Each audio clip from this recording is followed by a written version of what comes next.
أعوذ بالله من الشيطان الرجيم بسم الله الرحمن الرحيم الحمد لله القائل إنما كان قول المؤمنين إذا دعوا إلى الله ورسوله ليحكم بينهم أن يقولوا سمعنا وأطعنا وأولئك هم المفلحون. Ayat 51.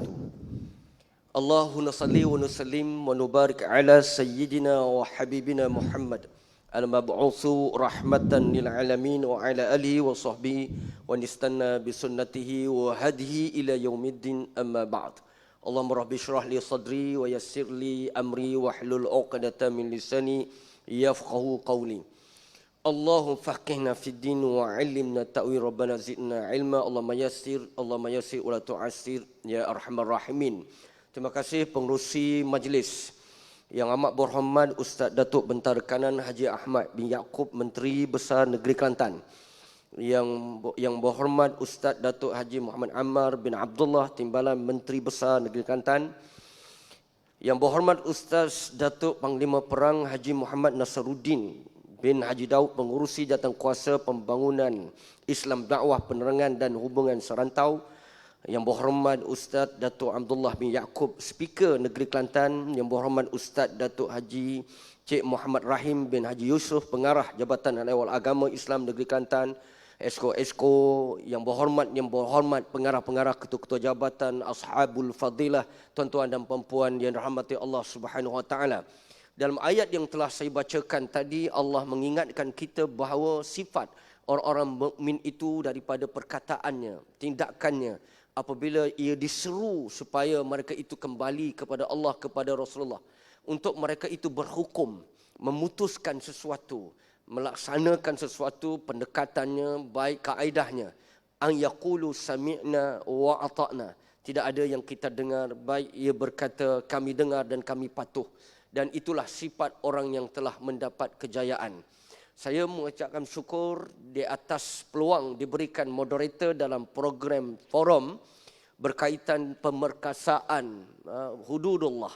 Tajuk kita adat dan fatwa dalam sistem undangan sivil dan juga syariah, demi nak mengangkat dan memperkasakan undang-undang kita dalam semua gerakan organisasi supaya kita berpadu dalam ketaatan kita kepada Allah Subhanahu Wa Taala. Sebelum itu saya perkenalkan saya dua ahli panel yang telah dipilih untuk kita membincangkan tajuk forum kita pada hari ini.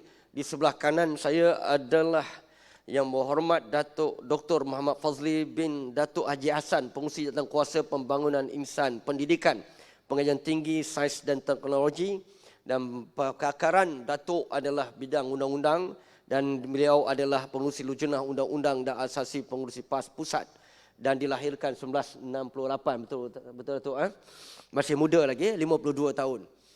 Dan di sebelah kiri saya Al-Fadil Al-Ustaz Tuan Guru Datuk Dr. Abdul Basit bin Abdul Rahman, yang terkenal dengan Abu Anas Madani, merupakan pensyarah Jabatan Asy-Syariah Kias ataupun Kuali Islam Antarabangsa Sultan Ismail Petra.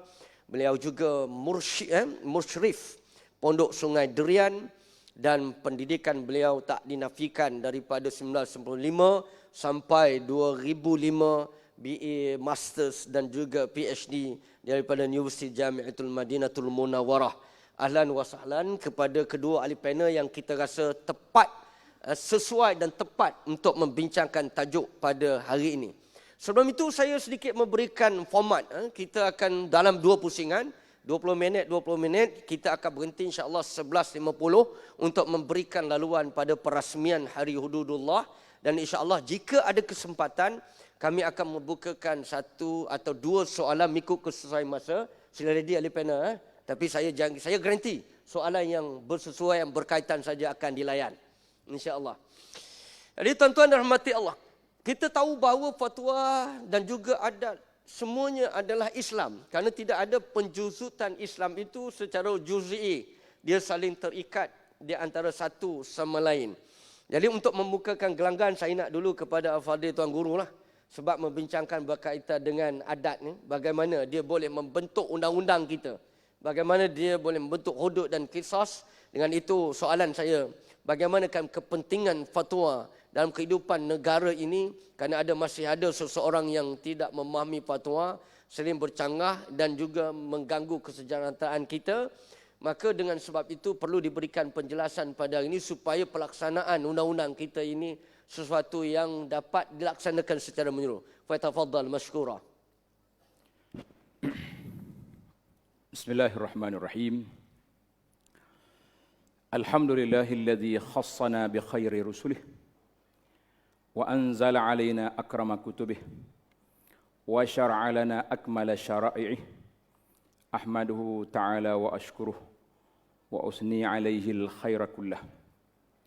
Asyhadu an la ilaha illallah wahdahu la syarika lah wa asyhadu anna Muhammadan abduhu wa rasuluh. Amma ba'du. Yang dihormati Al-Fadhil Dr. Azhar selaku moderator, Al-Fadhil Datuk Dr. Fadli selaku ahli panel, tetamu-tamu jemputan yang amat berhormat, Menteri Besar dan semua ahli-ahli Esko, tetamu duyufun al-kiram. Assalamualaikum warahmatullahi wabarakatuh. Alhamdulillah, kita syukur kepada Allah Azza wa Jalla kerana pada pagi ini, hari Sabtu 14 Rabiul Awal 1442 bersamaan dengan 31 Oktober 2020, kita sekali lagi mengingatkan kepada masyarakat negeri Kelantan dan dunia seluruhnya tentang kepentingan melaksanakan hududullah, melaksanakan undang-undang Allah di atas muka bumi ini. Sebab cerita ni kalau lama, dia akan terlupa. Alhamdulillah, pagi tadi saya dengar Dr. Azhar telah bentang panjang lebar tentang 3 dekad perjuangan kita untuk memertabatkan undang-undang hudud ini. Masya Allah, tabarakallah. Jadi sebelum anda pergi ke soalan tentang fatwa dan pelanggaran fatwa, lebih dulu anda ambil seminit satu dua hadis tentang keadaan kita sekarang ini. Hadis yang pertama yang diriwayat oleh Abu Hurairah radhiyallahu anhu, qala sallallahu alaihi wasallam, haddun yuqamu fil ardi khairun linnasi min an yumtaru 30 aw 40 sabahan. Maknanya undang-undang had itu, undang-undang Allah Subhanahu wa taala ini apabila dilaksanakan di atas muka bumi ini, lebih baik bagi manusia daripada turunnya hujan rahmat 30 ataupun 40 pagi. Maka perjuangan kita untuk memertabatkan undang-undang Allah SWT ini adalah perjuangan agama. Tidak ada kena, tak boleh kita kata ini agenda politik je. Orang kata agenda politik perjuangan ini, maka mereka perlu mengkaji balik tentang asy-syari'atu al-ilahiyah, la al-qanun al-wad'iyah, seperti yang ditulis oleh Syekh Al-Ashqar dalam kitab dia. Hadis ini dikeluarkan oleh Imam Ahmad dengan sanad yang baik. Dan sebuah lagi hadis yang diriwayat oleh Abu Umamah Al-Bahili radhiyallahu anhu, kata Nabi sallallahu alaihi wasallam, la tanqudanna ural islami urwatan urwatan. Selagi akan terungkai simpulan agama ini satu demi satu, apabila fakullaman qadat urwah, satu terungkai, orang akan berpegang yang kedua. Kata Nabi, fa awwaluhunna naqda al-hukmu. Yang terawal hilang dalam dunia ini iaitulah hukum, undang-undang syariat, khususnya di dalam undang-undang jinayah ataupun undang-undang hudud yang kita sebut ini. Wa akhiruhunna salah. Dan yang terakhir sekali salat. Maknanya kalau undang-undang hudud pun sudah tidak ada, solat pula tidak ada, maka pada ketika itu orang ni sudah tercabut daripada tunggul, tercabut daripada agama. Ini yang kita bimbang hari ini tentang keadaan masyarakat semasa. Hadis ini dikeluarkan oleh Ibn Hibban di dalam sahihnya. Para jemaah sekalian, para tetamu sekalian, kita nampak hari ini apabila datangnya penjajah dalam tarikh at-tasyri' al-islami, menyebut di antara punca kelemahan kita, iaitulah penjajah telah menukarkan undang-undang syariat kepada undang-undang dia. yang kita panggil ini undang-undang sivil. Ataupun nama apa undang-undang kita serah ke Datuk Dr. Fadilah, itu kepakaran dia. Tapi yang pentingnya, hak senang bagi kita orang kampung ni, undang-undang orang putih. Mudah. Tak kira lah dia kalau penjajah bahasa negara, apa orang panggil orang putih belaka, dari sudut istilah. Maknanya yang terawal sekali hilang, iaitulah undang-undang. Dalam negara Islam hari ini, dunia kita hari ini ada berapa negara yang sudah ada. Tetapi dari sudut yang melaksanakan undang-undang syariat, hanya ada beberapa negara saja dalam dunia ini yang berani mengisytiharkan undang-undang hudud yang masih berjalan.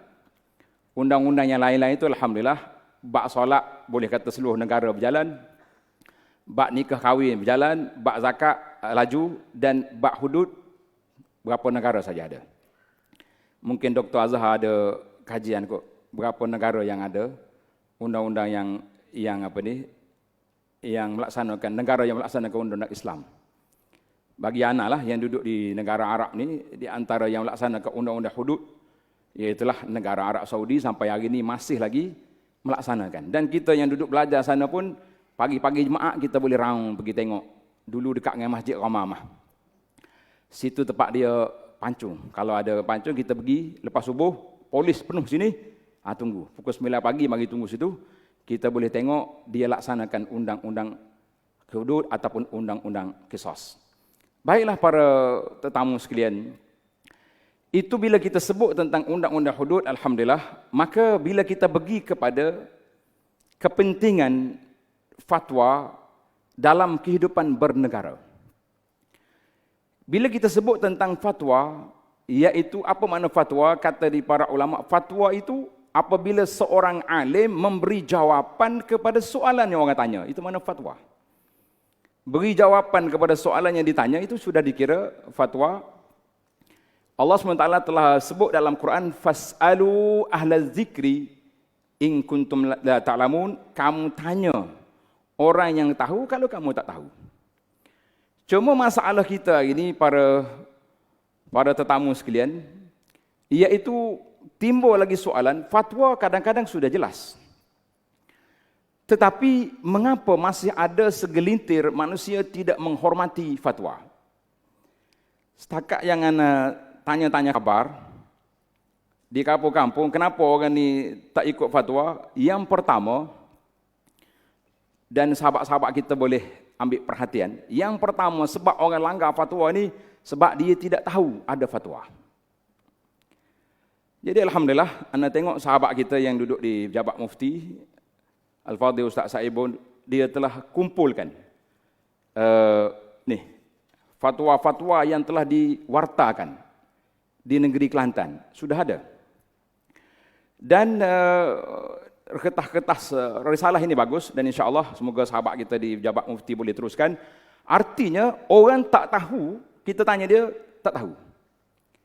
Baru ni waktu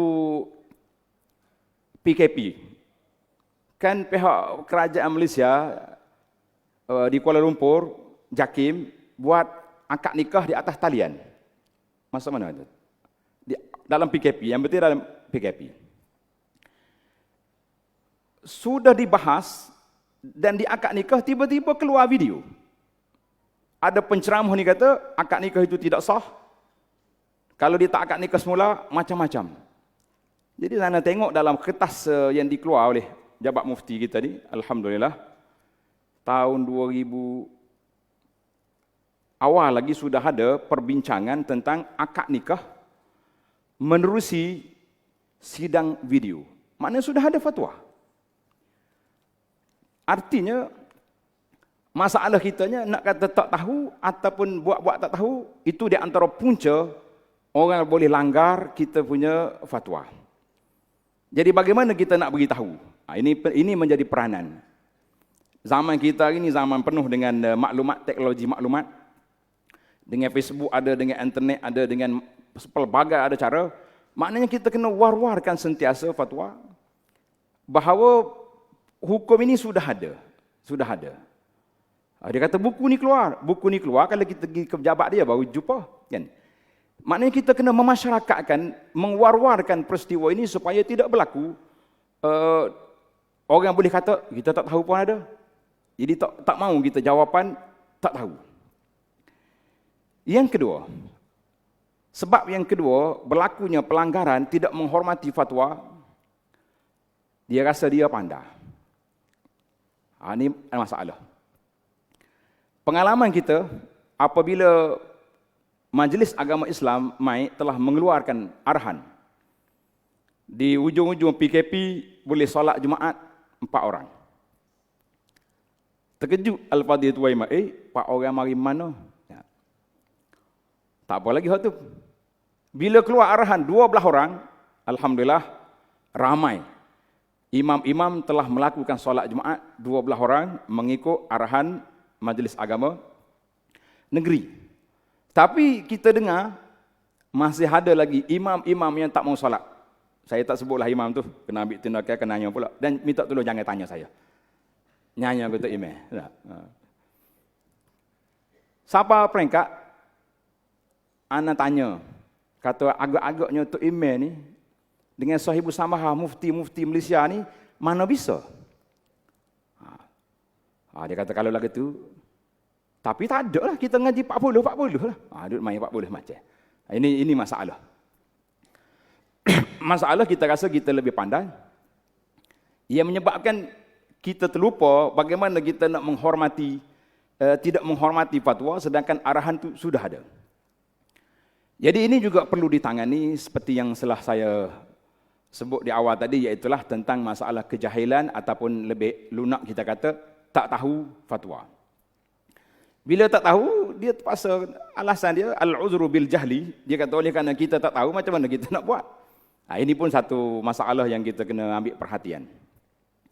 Itu masalah yang kedua, masalah berasa pandai. Sama juga bila timbul isu hisap rokok. Kalau tak boleh sebut ni. Boleh? Kalau tak boleh nak stop lah ni. Pengurus dia kata boleh tu. Hisap rokok. Ana baca dalam ni risalah yang dikeluar oleh pejabat Mufti Negeri Kelantan. Menghisap rokok, shisha, rokok elektronik, weed nama dia, adalah haram. Sudah jelas. Mesyuarat Jemaah Ulama pada 2014. Tapi pasal apa duk berkebuk lagi ni?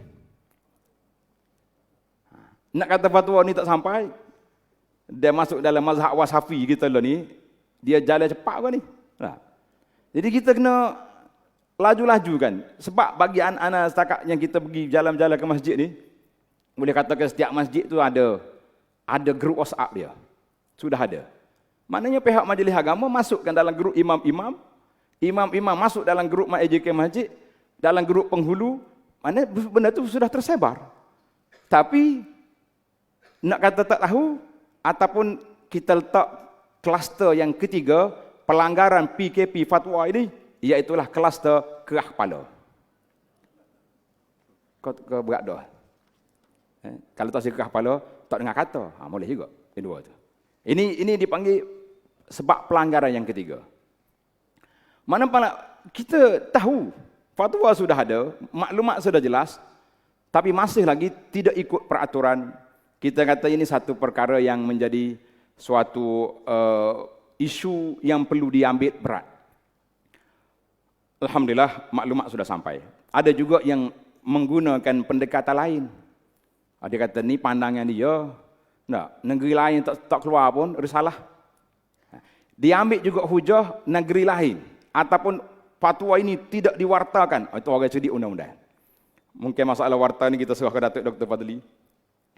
Maknanya dia kata tidak warta, tak boleh nak buat apa. Dan isu yang keempat, Pak Dr. kita. Yang keempat masalah pertembungan enactment berlaku juga. Mana penguat kuasa kita terima benda ni salah. Bila nak pergi ke buat tangkapan ataupun cegahan larangan, dia kata ini PBT kita lepas. Bagi lesen, bagi tempat, yang menyebabkan kalau tangkap juga dari sudut pendakwaan mungkin tak jelas.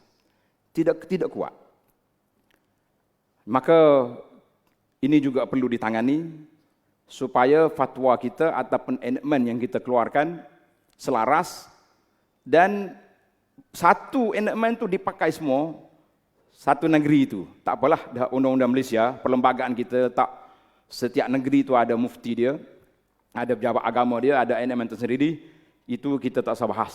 Itu benda dah selesai. Tilka ummatun qad khalat. Yang kita nak selesaikan dalam negeri sendiri pun ada berlaku juga percanggahan sedemikian. Itu yang keempat. Yang kelima yang kita boleh katakan yang besarlah, iaitulah masalah kesedaran beragama masih lagi kurang. Kalau tak ada akta sekalipun, ataupun ada akta, masalah akta pakaian tak sopan. Tapi kepada siapa terpakai pakaian tak sopan itu? Kepada siapa? Kepada penjual-penjual. Penjual kalau pakaian tak sopan, boleh diambil tindakan. Pembeli lah ke mana? Kita keluar pergi ke pasar malam, penjual dengan pembeli, kalau kita tengok sama ya. Dari sudut hukumnya, tapi dari sudut pelaksanaan berbeza. Orang jual kena tutup aurat, orang tak jual tak apa. Kenapa kita boleh tak apa orang tak jual? Sedangkan tutup aurat itu wajib semuanya. Maka pembuat kuasa kata sukar untuk kita melaksanakan tindakan ini sebab kesedaran itu tidak ada. Maka apa yang kita boleh katakan para jemaah sekalian, para duyufin al-kiram, bahawa fatwa itu satu perkara yang penting, kerana kalau tidak ada fatwa, tidak ada enactment yang menyelaraskan satu perkara, maka kita akan celaru. Orang yang akan ikut hak ni tak tahu siapa. Sebagaimana kata di para fuqaha, mazhabul ami, mazhabul mufti.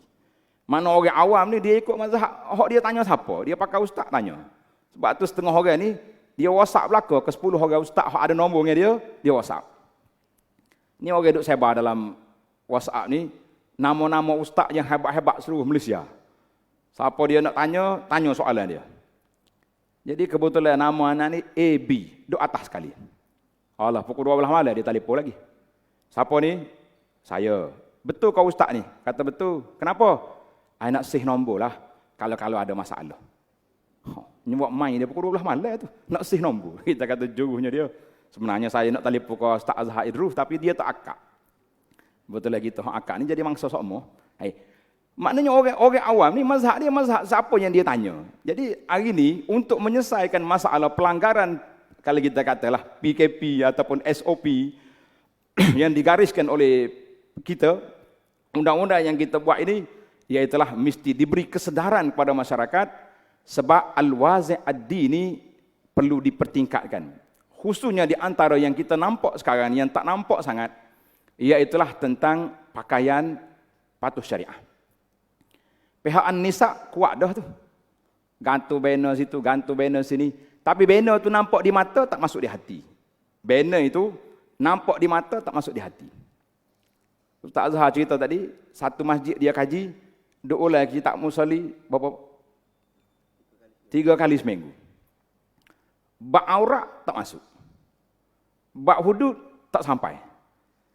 Menyebabkan masyarakat kita masih lagi tidak memahami, walaupun lama sudah kita berjuang isu ni, tapi dia panggil masih lagi tidak naik taraf, masih lagi kita tidak dapat memberi maklumat yang jelas kepada mereka. Mudah-mudahan ada usaha-usaha kesedaran seperti kita ini, hari hudud setiap tahun yang kita buat, dan wacana juga kita buat, tapi bagaimana kita nak sampaikan kepada masyarakat, maka ini juga satu perkara yang kena disebarluaskan lagi, insya-Allah. Itulah di beberapa perkara kenapa orang tidak menghormati fatwa. Wallahu alam. Terima kasih kepada Fadil Tuan Guru. Rupanya masalah masyarakat yang utama itu. Jadi timbulnya satu mazhab baru, mazhab Wasapi. Tadi Ustaz Googly. Itulah masalah yang nak ditangani oleh kerajaan. Buat undang-undang pun macam-macam keluar, langgarnya mufti, langgarnya kehakiman. Dan saya nak berbalik kepada Datuk, itulah sebenarnya. Sebab yang timbul isu di antara kejayaan orang Inggeris, yang dikatakan tadi walaupun hitam pun, orang Inggeris juga. Kalau kita menghancurkan untuk mahkamah dan undang-undang syariah itu, ialah dia merosakkan institusi kemuftian itu. Sebab itu dalam 1800 saya baca satu buku ditulis Abdullah Alwi. Dia merupakan kajian pertama di negeri Kelantan berkaitan menjadi agama, fatwa dan menjadi agama. Dia menyebut bahawa mufti negeri Kelantan dulu adalah dia panggil sebagai semua benda. Mereka menjadi pakar undang-undang, mereka juga menjadi hakim, menjadi qadi, penasihat sultan, begitu tinggi dalam sistem. Tetapi apabila datangnya Inggeris, perkara pertama dia buat ialah untuk memisahkan mahkamah syariah itu ialah jabatan mufti itu direndahkan, jabatan mufti dan fatwa itu tidak pedulikan.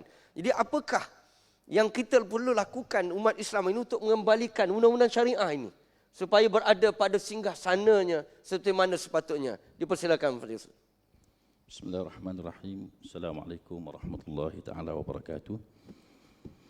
Alhamdulillahi rabbil alamin wal aqibatu lil muttaqin wala udwana illa 'alal zalimin. Wassalatu wassalamu ala asyrafil anbiya'i wal mursalin sayyidina Muhammadin wa ala alihi wa sahbihi ajma'in. Qala rabbi shrah li sadri wa yassir li amri wahlul 'uqdatam min lisani yafqahu qawli. Subhanaka la 'ilma lana illa ma 'allamtana innaka antal alimul hakim. Wala haula wala quwwata illa billahil aliyyil azim. Yang dihormati pengerusi majlis, yang dihormati Tuan Guru Datuk Dr. Abdul Basit yang juga merupakan ahli panel pada pagi ini, yang amat berhormat Datuk Menteri Besar, yang berhormat Datuk Timbalan Menteri Besar, yang berhormat Datuk Speaker, yang berhormat Datuk Panglima Perang, ahli-ahli yang berhormat, ketua-ketua jabatan, pengarah Jabatan Hal Ehwal Agama Islam Negeri Kelantan, datuk-datuk, tuan-tuan muslimin muslimat sekalian. Alhamdulillah. Untuk memulakan jawapan kepada soalan yang dikemukakan kepada saya, izinkan saya untuk menyebut satu ayat yang telah ditulis oleh seorang pegawai Inggeris sebelum kemerdekaan, nama dia R.J. Wilkinson. Dan ianya dalam bahasa Inggeris, dia kata, Islamic law would have ended by becoming the law of Malaya today, if not English law step in to check it. Maksudnya dia kata apa? Undang-undang Islamlah yang sepatutnya menjadi undang-undang negara Malaysia pada hari ini. Sepatutnya. Kalaulah tidak kerana undang-undang Inggeris ataupun penjajah Inggeris datang dan menghalangnya. Ini kena dengan apa yang disebut oleh ahli panel yang pertama tadi, bahawa yang menghalang perkembangan undang-undang Islam bukan sahaja di Malaysia, tetapi di seluruh negara Islam adalah penjajah. Kalau dalam konteks negara kita adalah penjajah Inggeris. Di negara-negara umat Islam di Timur Tengah adalah Perancis dan juga Itali. Di Indo-Pakistan adalah British, di Indonesia adalah di Belanda, di Filipina adalah Spanyol. Itulah penjajah. Ya. Dalam konteks negara kita Malaysia, Hakim Mahkamah Inggeris ni, dia statement hakim, kata-kata hakim sewaktu dia memutuskan satu-satu kes itu dijadikan sebagai undang-undang. Dalam beberapa kes, antaranya saya sebut nama-nama kes sebab kalau undang-undang Islam, undang-undang tertinggi adalah Al-Quran. Yang menghuraikan Al-Quran adalah sunnah ataupun hadis. Dalam undang-undang common law, dalam undang-undang Inggeris, yang menjadi undang-undang tertinggi adalah perlembagaan ataupun akta parlimen. Yang menghuraikan perlembagaan ataupun akta parlimen adalah kes-kes mahkamah yang diputuskan oleh para hakim. Kata-kata hakim itu menjadi undang-undang. Dipanggil presiden. Jadi dalam beberapa kes, contohnya dalam kes Sheikh Alias Baks, dalam kes Ramah lawan Latun, hakim menyebut bahawa undang-undang Islam pernah menjadi undang-undang bagi tanah Melayu, lex loci, sebelum ianya dibatalkan oleh undang-undang Inggeris. Ia malang sekali bagi kita rakyat Malaysia, yang mana disebutkan tadi bahawa sebelum daripada penjajahan, institusi mufti adalah yang sangat penting. Bukan sahaja di negeri Kelantan, malah seluruh negara. Begitu juga institusi qadi memainkan peranan yang sangat penting, yang menyebabkan undang-undang Islam itu berkembang sebegitu pesat, Yang akhirnya undang-undang Islam itu menjadi lex loci istilah dia. Maknanya law of the land, menjadi undang-undang bagi negara kita. Buktinya pada masa itu dan masih lagi disimpan ada sampai sekarang adalah hukum kanun Melaka yang mengguna pakai undang-undang Islam dan juga undang-undang adat Melayu yang telah dimodifikasi mengikut undang-undang Islam. Begitu juga Undang-Undang 99 Perak di Terengganu dan juga di Kelantan, undang-undang Islam lah yang terpakai. Tetapi apabila British datang ke tanah Melayu, menjajah tanah Melayu, antara perkara pertama yang mereka lakukan adalah menggantikan undang-undang daripada undang-undang Islam kepada undang-undang Inggeris, English Common Law. Yang melalui, kalau negeri-negeri Selat, melalui Charters of Justice 1807, 1826 dan 1855. Bagi negeri-negeri Melayu bersekutu melalui sistem residen. Residen memperkenalkan undang-undang Inggeris, mengenepikan undang-undang Islam. Bagi negeri-negeri Melayu tidak bersekutu, Kelantan, Terengganu, Kedah, Perlis, Pahang dan sebagainya adalah melalui kaedah advisors yang mana sama dengan residen. Akhirnya yang tadinya undang-undang Islam merupakan undang-undang negara, bukan sahaja dalam hal-hal munakahat tetapi juga ibadat, sudah tentunya, begitu juga dengan muamalat, sampai kepada peringkat undang-undang jenayah.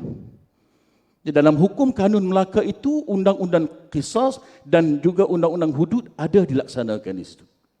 Sama juga dengan batu bersurat yang ditayangkan kepada kita itu, ada undang-undang hudud dan juga undang-undang qisas. Tapi apabila Inggeris menghapuskan undang-undang Islam, mereka menggantikan dengan undang-undang Inggeris, yang tinggal undang-undang Islam hanyalah setakat mana yang kita faham hari ini, iaitulah dalam hal-hal personal law ataupun munakahat sahaja.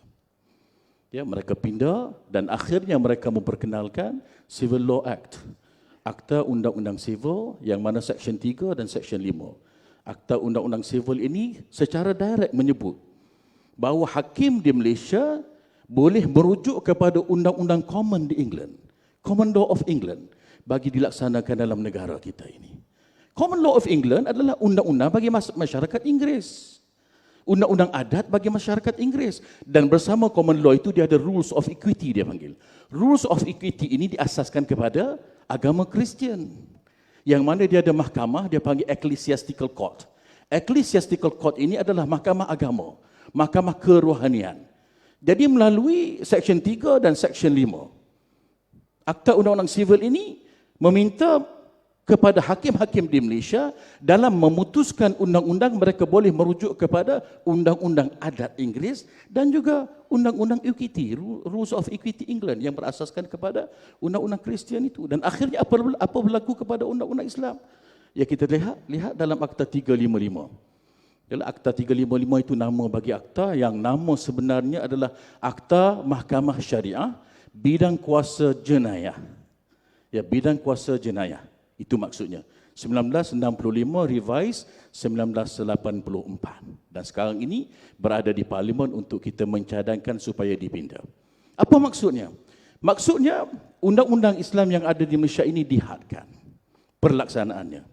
Dalam bidang hanya personal law, munakahat sahaja. Dalam bidang jenayah, hanya jenayah-jenayah yang terpilih, yang ringan sahaja, tetapi hukumannya adalah terlalu rendah. Langsung tidak menepati undang-undang qisas dan juga hudud Islam. 3 tahun penjara maksimum, RM5,000 Malaysia denda dan juga 6 kali sewatan. Itu saja.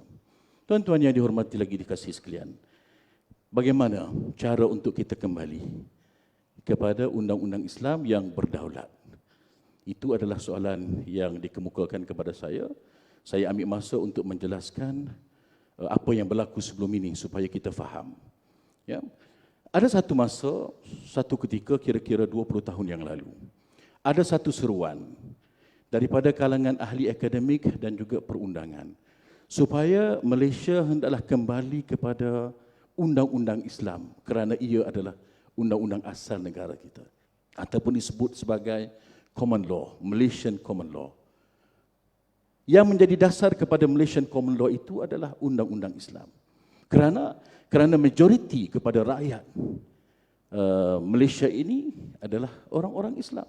Maka sudah sepatutnya undang-undang Islam menjadi undang-undang bagi negara kita. Tetapi halangannya ada. Ya, halangan yang paling besar sekali adalah perlembagaan.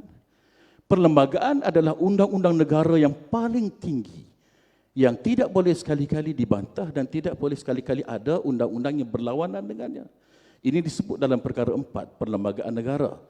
Ya, the Constitution is the supreme law of the land. Dalam bahasa Inggeris dia guna perkataan supreme, agung. Dalam bahasa Inggeris undang-undang yang paling tinggi adalah the highest law. Tapi digunakan dalam perlembagaan dia tak guna highest, yang paling tinggi dia tak guna. Dia guna istilah supreme, yang paling agung. Maknanya lebih tinggi daripada yang tertinggi. Mana-mana undang-undang yang diluluskan yang berlawanan dengan perlembagaan, maka ianya adalah terbatal. Setakat mana yang berlawanan itu.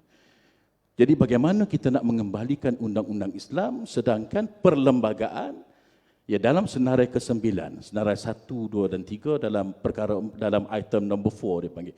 Itemnya ke-4, perlembagaan negara kita jadual ke-9, ya, senarai 2 menyebut bahawa undang-undang jenayah adalah di bawah bidang kuasa Mahkamah Sivil dan ianya ada dalam Penal Code, Kanun Keseksaan.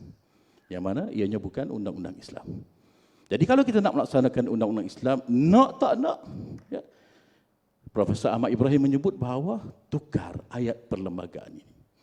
Sekurang-kurangnya menyebut Al-Quran dan Sunnah are the supreme law or the highest law of Malaysia. Tukar Al-Quran dan Sunnah menjadi undang-undang yang paling tinggi di Malaysia. Ataupun tukar kerangka perlembagaan itu sendiri biar bertepatan dengan Islam. Ada kaedah dan ada caranya. Terutamanya dengan menggunakan perkara 3, peruntukan perkara 3 perlembagaan negara, iaitulah makna Islam itu sendiri. Perkara 3 menyebut Islam is the religion of federation. Islam adalah agama bagi persekutuan. Malangnya, terjemahan kepada agama bagi persekutuan yang diguna pakai oleh hakim-hakim. Ya. Yang diguna pakai oleh hakim-hakim. Dan juga oleh peguam-peguam Islam sendiri dan diterjemahkan di parlimen hanyalah sekadar undang-undang hanyalah sekadar agama rasmi saja, bukan agama bagi negara. Kalau kita kata agama bagi saya adalah Islam, bermaksud apa sahaja suruhan dan perintah agama ke atas saya kena lakukan. Bukan saja sembahyang, bukan saja puasa, malah termasuk jugalah undang-undang syariah. Sepatutnya perkara 3 ini diterjemahkan sebagai Malaysia sebuah negara Islam. Kerana apa? Kerana perlembagaan sendiri perkara 3 menyebut bahawa Islam adalah agama bagi negara. Jadi sepatutnya perkara yang kedua yang perlu kita lakukan adalah memberi terjemahan semula kepada perkara 3, perlembagaan persekutuan itu sendiri. Dan ini rakyat biasa tidak boleh lakukannya. Yang boleh melakukan adalah badan perundangan, para hakim, para mahkamah dan juga parlimen. Dan Hakim Saleh Abbas dalam satu kes Cik Omar Cik Suh yang sangat masyhur, dia menyebut bahawa kalau nak laksanakan juga undang-undang Islam di Malaysia sesumulnya yang mencakupi semua perkara, maka dia kata yang perlu melakukannya adalah bukan kita tetapi adalah parlimen. Maka tanggungjawab rakyat, pilih ahli parlimen yang ada keazaman, ada kesedaran, ada kemahuan, ataupun daripada parti-parti yang ada kemahuan, ada kehendak untuk menukar undang-undang daripada undang-undang asasnya undang-undang British kepada undang-undang Islam. Itu adalah yang disebut oleh Profesor Ahmad Ibrahim sendiri pada waktu itu. Ya, selain daripada itu tuan-tuan, Profesor Ahmad Ibrahim dia sebut lagi. Dia kata tukar kerajaan yang ada. Itu adalah sesuatu yang kita rasa satu masa mustahil. Sebab satu masa, minta maaf saya sebut bahawa kerajaan yang ada pada waktu itu rakyat Malaysia mengatakan adalah impossible. Ya, untuk menukar kerajaan. Perkara yang perlu dibuat adalah memberi kesedaran kepada kerajaan. Dan alhamdulillah semua pihak memainkan peranan. Terutamanya parti-parti politik, PAS lah yang utama, yang mendesak kerajaan. Ya, kita tidak nafikan golongan-golongan ataupun organisasi ataupun NGO ataupun jemaah yang lain, tetapi peranan ini terhimaikan secara aktif oleh Parti Islam Malaysia PAS yang mendesak. Dan akhirnya kita dapati, walaupun kita tidak boleh tukar kerajaan Malaysia, kita lihat ya, perkembangan kerajaan Malaysia itu sendiri di bawah Tun Dr. Mahathir. Apabila Tok Guru meluluskan melalui Dewan Undangan Negeri pada tahun 1993 tadi, apa yang dia buat?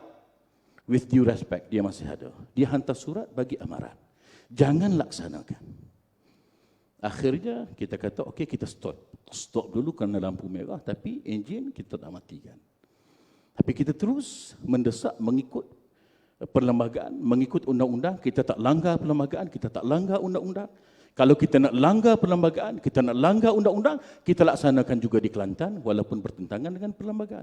Tapi perjuangan rakyat Kelantan, negeri Kelantan dan Parti PAS yang menjadi tunjang kepada kerajaan negeri itu sendiri adalah kita menerima sistem yang ada, kita berjuang secara selmiah, mengikut perundangan. Kita tidak memilih jalan keganasan ataupun jalan paksaan dan sebagainya. Dan alhamdulillah, satu masa dahulu ada di kalangan pemimpin negara yang sampai ke tahap menghina.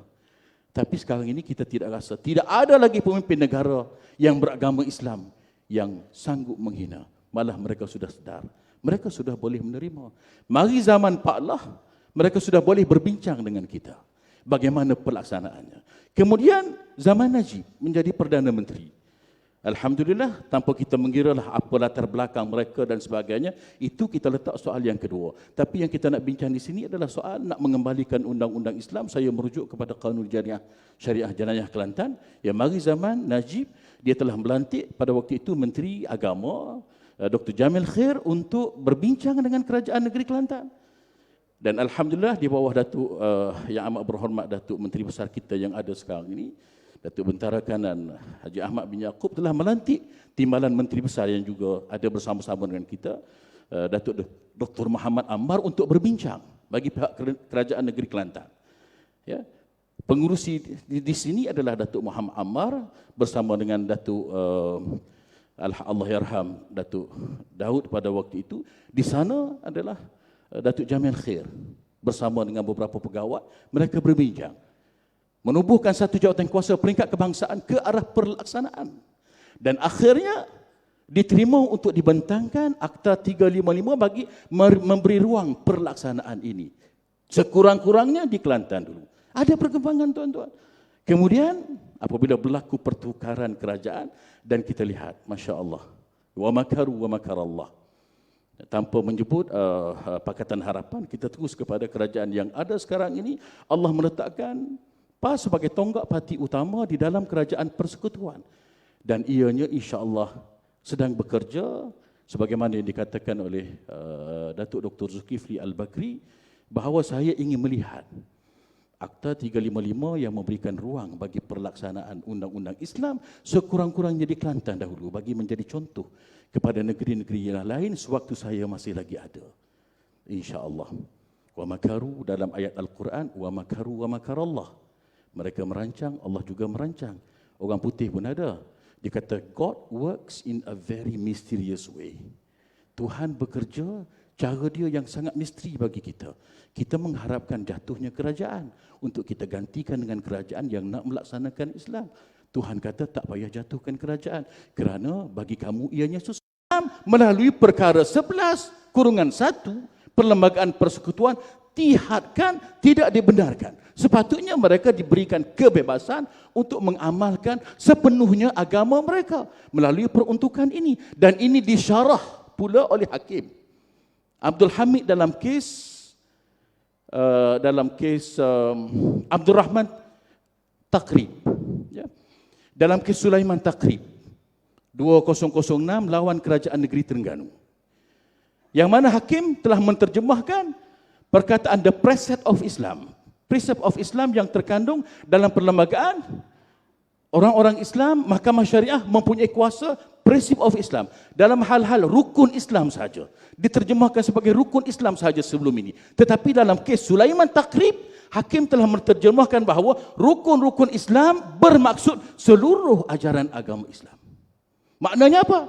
Maknanya sepatutnya mengikut perlembagaan, umat Islam di Malaysia berhak, adalah hak mereka, fundamental liberty, hak asasi mereka untuk diberikan kebebasan mengamalkan seluruh agama Islam daripada A sampai Z, daripada sembahyang sampailah kepada hudud dan sampailah juga kepada qisas. Dan hak mahkamah syariah terhadap undang-undang Islam itu termasuk semua perkara yang berkaitan dengan undang-undang Islam dan hudud, qisas, ta'zir, bukan sahaja muamalat, bukan sahaja munakahat, itu adalah ajaran agama Islam yang mahkamah syariah berhak untuk mempunyai kuasa. Terima kasih. Terima kasih. Ya berhormat. Bos, kalau kita main tinju silat kan, gol pusing yang pertama tu dia antara peninju tu dia hola sarung baru. Dia keliling tali kan. Tetapi bila masuk pusing yang kedua, Ya Ahmad Datuk terus naik semangat. Jiwa di dalam perjuangan. Terima kasih. Supaya kita dapat menghayati perjuangan kita ni belum berakhir. Terima kasih Datuk. Memberikan peringatan yang begitu baik berkaitan dengan hak kita yang kita berjuang ini adalah hak kita. Karena itu Imam Syafi'i dan dalam mazhab Syafi'iyah, al-ardu, tanah yang telah dimerdekakan oleh tanah orang Islam itu, maka dia baqiyatun, dia kekal. Islam itu walaupun ditukar statusnya oleh penjajah. Itu mazhab Syafi'i dalam status negara Islam yang patut kita pertahankan. Supaya bahawa kita walau keadaan mana sekalipun undang-undang dan sistem itu ditukar, tetapi tanah ini kerana pernah disucikan dengan tauhid, maka pandangan mazhab Syafi'iyah dia masih kekal keislaman itu walaupun ditukar keadaannya. Jadi tuan-tuan dan rahmati Allah, saya izinkan sikit supaya sebab nak masuk kepada gilingan kedua ni, kena neting sikit ya. Bila kita tengok tinju masuk ke singa kepak ni, dia pasal kita ada 4 pusingan ni kena TKO lah.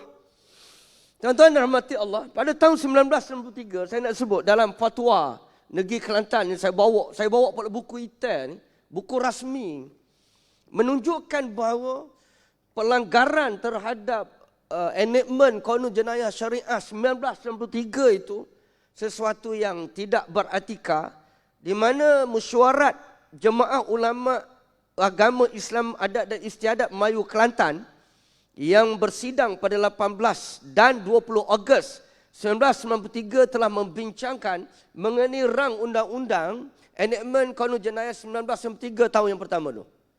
Mesyuarat Jemaah Ulama telah dicatatkan dalam buku ini secara rasmi, keputusan tersebut bahawa semakan draft undang-undang tersebut dibuat dengan cara setiausaha Jemaah Ulama membaca fasal demi fasal. Bukan kata secara ijmal, dibahas dalam sidang Jemaah Ulama, Majlis Agama, Mufti dan semua jawatan kuasa, dibincang pasal demi pasal hingga habis. Dan seterusnya bersetuju membuat keputusan sebagaimana berikut. Jemaah bersetuju dengan keputusan mesyuarat memperakui draft Undang-Undang Qanun Jenayah Syariah 2/1993 sebagaimana yang dibentangkan itu. Mana ini adalah suatu pengiktirafan daripada Jabatan Agama yang tertinggi telah membuat suatu keputusan yang saya nak sambung lagi bahawa telah disemak mengenai mazhab bahawa mazhab Syafi'i dalam keadaan tertentu mazhab Syafi'i diraikan selaras dengan kemaslahatan masyarakat di negeri ini. Kemudian di akhirnya dia menyebut bahawa maka pengecuran boleh dikemukakan oleh Jemaah Ulama kerana draft undang-undang ini akan dikuasakan dan seterusnya ia telah diluluskan oleh kerajaan nanti.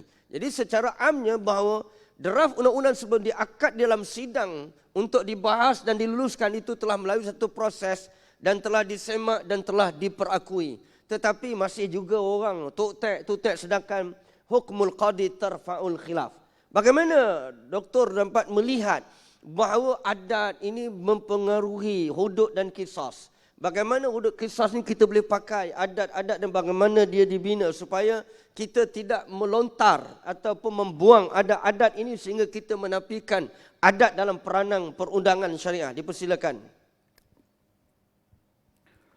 Bismillah, alhamdulillah, wassalatu wassalamu ala rasulillah, wa ba'du. Terima kasih kepada Dr. Azhar selaku moderator, Fadil Datuk Dr. Fadli dan semua duyufinal kiram. Jadi alhamdulillah tadi kita dah dengar cerita tentang bagaimana masyarakat yang tidak menghormati ataupun tidak ikut kepada fatwa ataupun arahan. Sekarang ni kita balik kepada satu perbincangan tentang tajuk kita, iaitulah fatwa dan adat. Dalam kaedah fiqh dia sebut al-adatu muhakkamah. Makna adat tu boleh diambil kira sebagai salah satu daripada perkara-perkara yang diberi perhatian di dalam pelaksanaan hukum. Dalam Quran Allah Taala sebut wa'ashiruhunna bil ma'ruf. Dalam perkara ma'ruf maknanya tidak ditetapkan. Itu kembali juga kepada adat. Cuma timbul soalan di sini, iaitulah tentang fatwa mufti dan hukum qadi. Bagaimana kita nak tengok dua perkara ini dalam sudut fiqh, dari sudut ahkamul qada. Dari sudut enactment mungkin ada sedikit perbezaan kerana dia sudah ada akta yang tersendiri. Jadi sekarang ini saya bahas dari sudut fiqh. Para ulama meletakkan bahawa fatwa ataupun mufti itu iaitulah orang yang mengeluarkan fatwa. Bila orang tanya dia keluar fatwa, maka bayanul hukmi syar'i, menjelaskan hukum syarak kepada isu yang ditanya. Bila orang tanya kita jawab, maka itu nama dia fatwa. Mana zaman dulu taklah payah susah kan. Tapi oleh kerana zaman kita ni supaya fatwa bukan semua orang boleh buat, orang duduk di kedai kopi buat fatwa juga situ, jadi pening kita. Maka kerana itu kajian buat enactment yang boleh keluar fatwa ni hanya mufti. Itu pun ada lagi fatwa yang digezet dan tidak digezet. Itu dari sudut akta. Tapi kalau kita balik kepada qadi ataupun hakim, para ulama mentakrifkan hakim itu ilzam man lahul ilzam. Iaitulah lazim ataupun pemutus kepada perkara yang ditanya itu dengan hukum syarak. Maknanya kita tengok di sini ada perbezaan di antara mufti dengan hakim, ataupun dia panggil mufti dengan qadi. Ada beberapa perbezaan yang disebut oleh para ulama Islam mengikut undang-undang fiqh. Sebab di antara yang disebut oleh para ulama perbezaan itu ada beberapa perkara. Kalau mufti dia akan sebut hukum, kalau dia tu orang ahli ijtihad dengan ijtihad dia. Kalau dia tidak sampai kepada ahli ijtihad, maka wa in kana muqallidan. Kalau dia tu ahli taklid, fahuwa naqilun. Dia sebut pandangan orang tu orang ni. Hukum ini disebut oleh Imam Nawawi. Contohnya dalam kitab dia Al-Majmu', dalam kitab dia Raudah, disebut oleh Imam Rafi'i, oleh Imam Ramli, macam-macam hukum, maka dia telah menjelaskan. Dan kalau kita kata zaman kita hari ini, oleh kerana mufti seorang mungkin kita rasa sukar, maka di tubuhnya majlis fatwa. Kalau peringkat antarabangsa, peringkat fatwa antarabangsa di antara yang besar dalam dunia ini, dia panggil Al-Majma' Al-Fiqhi Al-Islami. Majma' fiqh ada dua dalam dunia ini. Satu yang berpusat di Jeddah, ini duduk di bawah OIC. Pusat dia di Jeddah, dia panggil Majma' Al-Fiqh Al-Islami. Anggota dia lebih besar. Semua anggota-anggota negara OIC boleh masuk. Termasuklah wakil daripada negara Iran. Yang Syiah pun ada dalam tu. Satu lagi dia panggil Al-Majma' Al-Fiqhi Al-Islami. Dia guna alif lam untuk nak beza. Ini duduk di bawah Rabitah Al-Alam Islami. Anggota dia lebih kecil daripada yang di Jeddah. Maknanya, para ulama Islam di zaman kita ini berfikir, kalau kita keluar fatwa seorang-seorang, mungkin orang rasa tidak ada kekuatan, tak gagah kita. Maka kita keluar majlis fatwa. Di Malaysia satu masa dulu adanya majlis fatwa kebangsaan. Sekarang ini diguna muzakarah. Muzakarah majlis fatwa ataupun ada nama yang baru. Jadi kita nampak bila keluar yang peringkat antarabangsa, sepatutnya masyarakat boleh terima secara baik. Tapi hari ini nampak bila mari benda-benda yang baru, sukar.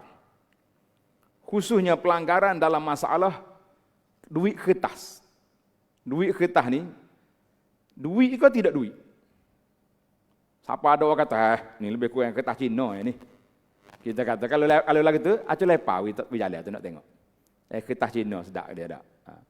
Tapi kesan pelanggaran itu besar. Maknanya kalau kita tidak terima duit kertas tu sebagai nilai keuangan, habis tak ada zakat lah kita. Berapa orang hok ada mah dengan perak di rumah. Nah, ada pun pokok muslimat kita. Tu pun ada banyak, ada tak banyak. Tak ada mikir pula buat dia ni kena zakat atau tak kena zakat. Dia baik hati, kalau kena zakat berasa nak jual. Kalau tak kena zakat nak bayar banyak lagi kan. Tidak jadi masalah. Itu yang penting sudah dia ada penjelasan. Maka disitulah kata para ulama, majlis-majlis fatwa di atas dunia ni besar.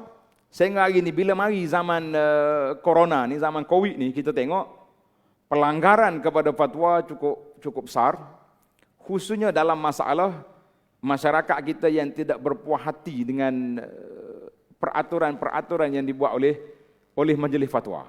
Dia kata lagu mana, masa semaya duduk jauh, masa makan duduk dekat, sedap juga ke dia tu. Nah.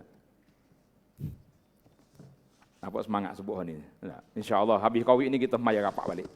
Ini tak tahannya, masa Covid dulu, mula-mula, kan kita ni telah dilantik oleh keluarga kita jadi imam interim, dia panggil. Imam interim, maknanya imam sementara. Habis Covid tak pergi juga masjid. Dia kata saya dah nak tinggal jawatan ni. Rupa masalah interim ni orang saya nak lepas rupanya. Nah, ada bagi saya juga situ nak lepas. Tak saya lepas. Anak lepas pada majlis membenarkan ceramah di masjid. Kita pergi tengok. Mari dulu 10 sah juga. Mari lepas zaman Covid ni 10 sah juga. Maknanya separuh tak ada. Bila kita siasat kajian, ada dua masalah. Masalah yang pertama dia kata dia tak segi masjid sebab tak puas hati dengan saf. Itu masalah. Masalah yang kedua, berasa saya nak tinggal jawatan. Rupanya jawatan ni bisa. Jawatan walaupun interim tak mau lepas juga dia. Baiklah. Kita pergi kepada perbezaan tadi, para ulama sebut, di antara mufti, dia boleh mengeluarkan fatwa dalam segala perkara, tapi fatwa dia mengikut dalam undang-undang fiqh, dia hanya beritahu hukum. Berbeza dengan qadi. Qadi kalau dia jatuh hukum, maka hukum itu dipanggil mulzim, makna hukum itu mesti. Tak boleh kita langgar lagi. Qadi kata, cerah dah. Dia tak puas hati. Ini ada beberapa kes. Berlaku perceraian di mahkamah, sudah lulus dia bercerai, dia pergi cari Tok Imam di kampung dia, tanya pula. Tok Imam pun mikir bila-bila makan roti canai ni. Ambo rasa tak jatuh tu. Dia mari jumpa, dia telefon kanan, Ustaz kita nak pakai hak mahkamah ke? Nak pakai hak Tok Imam. Kata bisa demo ni. Tok Imam kampung dia hak makan roti canai tu hak jadi kerja. Makna hak ini masalah. Cuma kita kena faham. Hukum qadi itu memutuskan. Bahkan kalau di antara hakim-hakim ini tak dapat nak putuskan, waliyun amri, khalifah ataupun imam yang besar, dia yang akan mentarjihkan di antara khilaf yang berlaku di kalangan para ulama Islam itu sendiri. Makna ketua besar kena berlaku. Ini anda tengok beberapa kes yang berlaku dalam negara Islam ini, bila khilaf di kalangan ahli fatwa, maka khalifah yang akan mentarjihkan, yang memilih manakah fatwa yang lebih dekat dengan maqasidus syara', yang lebih bertepatan dengan keadaan masa itu. Kita kata itu Masya Allah. Maka fatwa qadi, hukum dia ilzam, tapi fatwa mufti, hukum dia secara umum. Itu yang pertama. Maknanya mufti, siapa dia boleh pergi tanya, fatwa dia jadi umum, qadi tidak, hukum dia khas kepada orang itu saja. Sebab qadi ni dia akan jatuh hukum berdasarkan kepada kes yang berlaku. Sebab itulah ana pesan kepada saya sendiri dan juga kepada imam-imam kita, ustaz-ustaz kita, pendakwah halaqat ke, takmir. Kalau orang mari tanya bab nikah cerai, tolong nasihat dia, pergi tanya pejabat agama. Kalau kita beri, ni ada satu kes yang berlaku. Dia tanya, kita jawab dari sudut fiqh. Rupanya dia tanda hak kita jawab, pergi mahkamah, dia tanya, Tok Hakim dengan Ustaz Abu Anas tu mana alim? Kata parok lagu ni. Siapa tu hakir telefon dia, Ustaz, Abu Anas jangan jawab dah, lain kali kalau bab-bab gini, pening kita. Dia mari tanya mana alim kat kita, nak banding mana lagu tu. Itu masalah qadhi jatuh hukum. Kita pergi duk cari ustaz kita, duk jawab. Itu masalah yang berlaku. Maknanya, bila qadhi jatuh hukum, kita kena pakar. Mana undang-undang atas dunia ini, maknanya hukum itu bizahir. Yang batin itu, wallahu yatawalla sarair. Pernah Nabi kita sallallahu dalam bab hukum, Nabi kata, aku hukum hasabama asma, mengikut apa yang aku dengar. Itu kaedah. Walau hanya Nabi SAW, dia ada wahyu. Kan? Bila dia ada wahyu, boleh je dia guna wahyu. Tapi Nabi tahu, kalau dia wafat, wahyu sudah putus, macam mana Sayyidina Abu Bakar nak jatuh hukum? Bagaimana Sayyidina Umar nak jatuh hukum? Maka hukum itu dijatuhkan hukum berdasarkan kepada hujah. Fa inna ba'dakum alhana min ba'din. Nabi kata ada di kalangan kamu lebih kuat hujah dia daripada orang ni. Maka aku hukum mengikut apa yang aku dengar. Tapi hati kamu, dhamir kamu, kalau hukum itu bercanggah dengan yang batin, yang mu tahu benda itu tak betul, kalau mu ambil juga barang itu, mana kamu telah ambil api neraka. Jadi kita kena letak qadhi telah menjatuhkan hukum mengikut berdasarkan maklumat yang dia ada, mengikut hujah yang dia dengar, maka dia jatuh hukum. Baiklah. Kita balik kepada soalan ahli panel tadi, moderator kata bagaimana kita nak tengok dari sudut adat. Kita bincang tentang adat. Kata di para ulama, wal urfu in khalafa amral bari wajib an yumbaza fil barari. Ini sekali-sekali kita baca syair menarik. Wal urfu in khalafa amral bari wajib an yumbaza fil barari.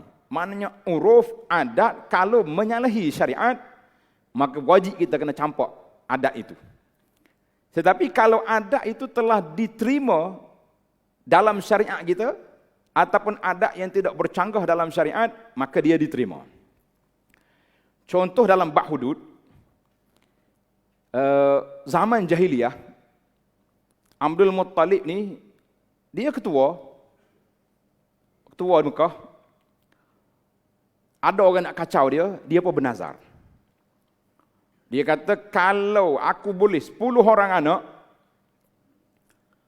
yang ke-10 tu aku nak sembelih. Bisa. Yang ke-10 nak sembelih. Takdir Allah SWT, yang ke-10 tu siapa dia? Abdullah, ayah Nabi SAW. Sudahlah. Ini di antara adat jahiliyah. Adat jahiliyah yang diikrar oleh syarak bahawa mereka itu wafa'un bil ahd. Dia janji, dia tunai. Ini kita bimbang ni, kita orang Islam. Bila janji tak tunai, itu masalah. Takkan nak baik-baik jahiliyah pada kita. Kan? Dia pun istihar. Pergi dekat Kaabah, dia nak sembelih Abdullah. Abdullah ni Masya Allah, anak yang sangat taat, anak yang sangat baik. Siapa ayah dia kata aku nazar, mu ni anak yang ke-10 nak sembelih, macam mana? Dia kata sembelih. Kisah dia ni berulang balik kisah Sayyidina Ismail dengan ayah dia Nabi Ibrahim alaihi wa ala nabiyina salatu wassalam. Pergi dekat Kaabah. Bila nak sembelih, mak dia, bini Abdul Muttalib duduk gatal di kelambu Kaabah, ya Rabbi, selamatkanlah anakku Abdullah. Orang-orang kampung, orang masyarakat, pok-pok abu ni keluar belakang mari duduk liku. Abdul Muttalib jangan sembelih. Ismail ni budak apa ni? Abdullah ni budak juru, budak baik, budak macam-macam pujian. Abdul Muttalib, kaifa binazri? Dia kata, bagaimana nazar aku ni? Pisah pegang tangan. Nanti dulu, jangan sembelih lagi, nanti dulu. Kita cari jalan macam nak buat. Akhir sekali mungkin anak dia saya. Bila ada cadangan supaya tidak dibunuh, dia pun rasa sedap. Asyiru, tunjukkan bagaimana cara aku nak melepaskan anak aku. Maka ada orang kata gini, kita pergi jumpa dengan ahli Araf, Al-Arab, mana orang yang paling bijak dalam bab Araf ni, bab apa dia panggil? Bab menuju ni, dalam negeri Arab ni, siapa dia? Kita minta bantuan dia, macam mana nak melepaskan. Maka pergi. Dia kata gini, kita bawa dia panggil Azlam tu anak panah. Anak panah ni, satu Abdullah, satu lagi unta. Mengikut undang-undang jahiliyah, zaman jahiliyah undang-undang dia kalau orang boleh dah dia punya dia ada 10 ekor unta. 10 ekor. Baik. Kata di Araf kita letak. Sekali cabut kalau kena 10 ekor unta. Cabut kali yang pertama Abdullah bertepik orang. Abdullah pula. Tambah lagi 10, 20. Cukup 10 kali 100 yang ke 100 ekor unta bila dia cabut panah dia baru kena ekor unta. Maka menjadi satu syariat kepada orang-orang jahiliyah orang Mekah bahawa dia bunuh manusia ni 100 ekor unta. Itu jahiliyah buat.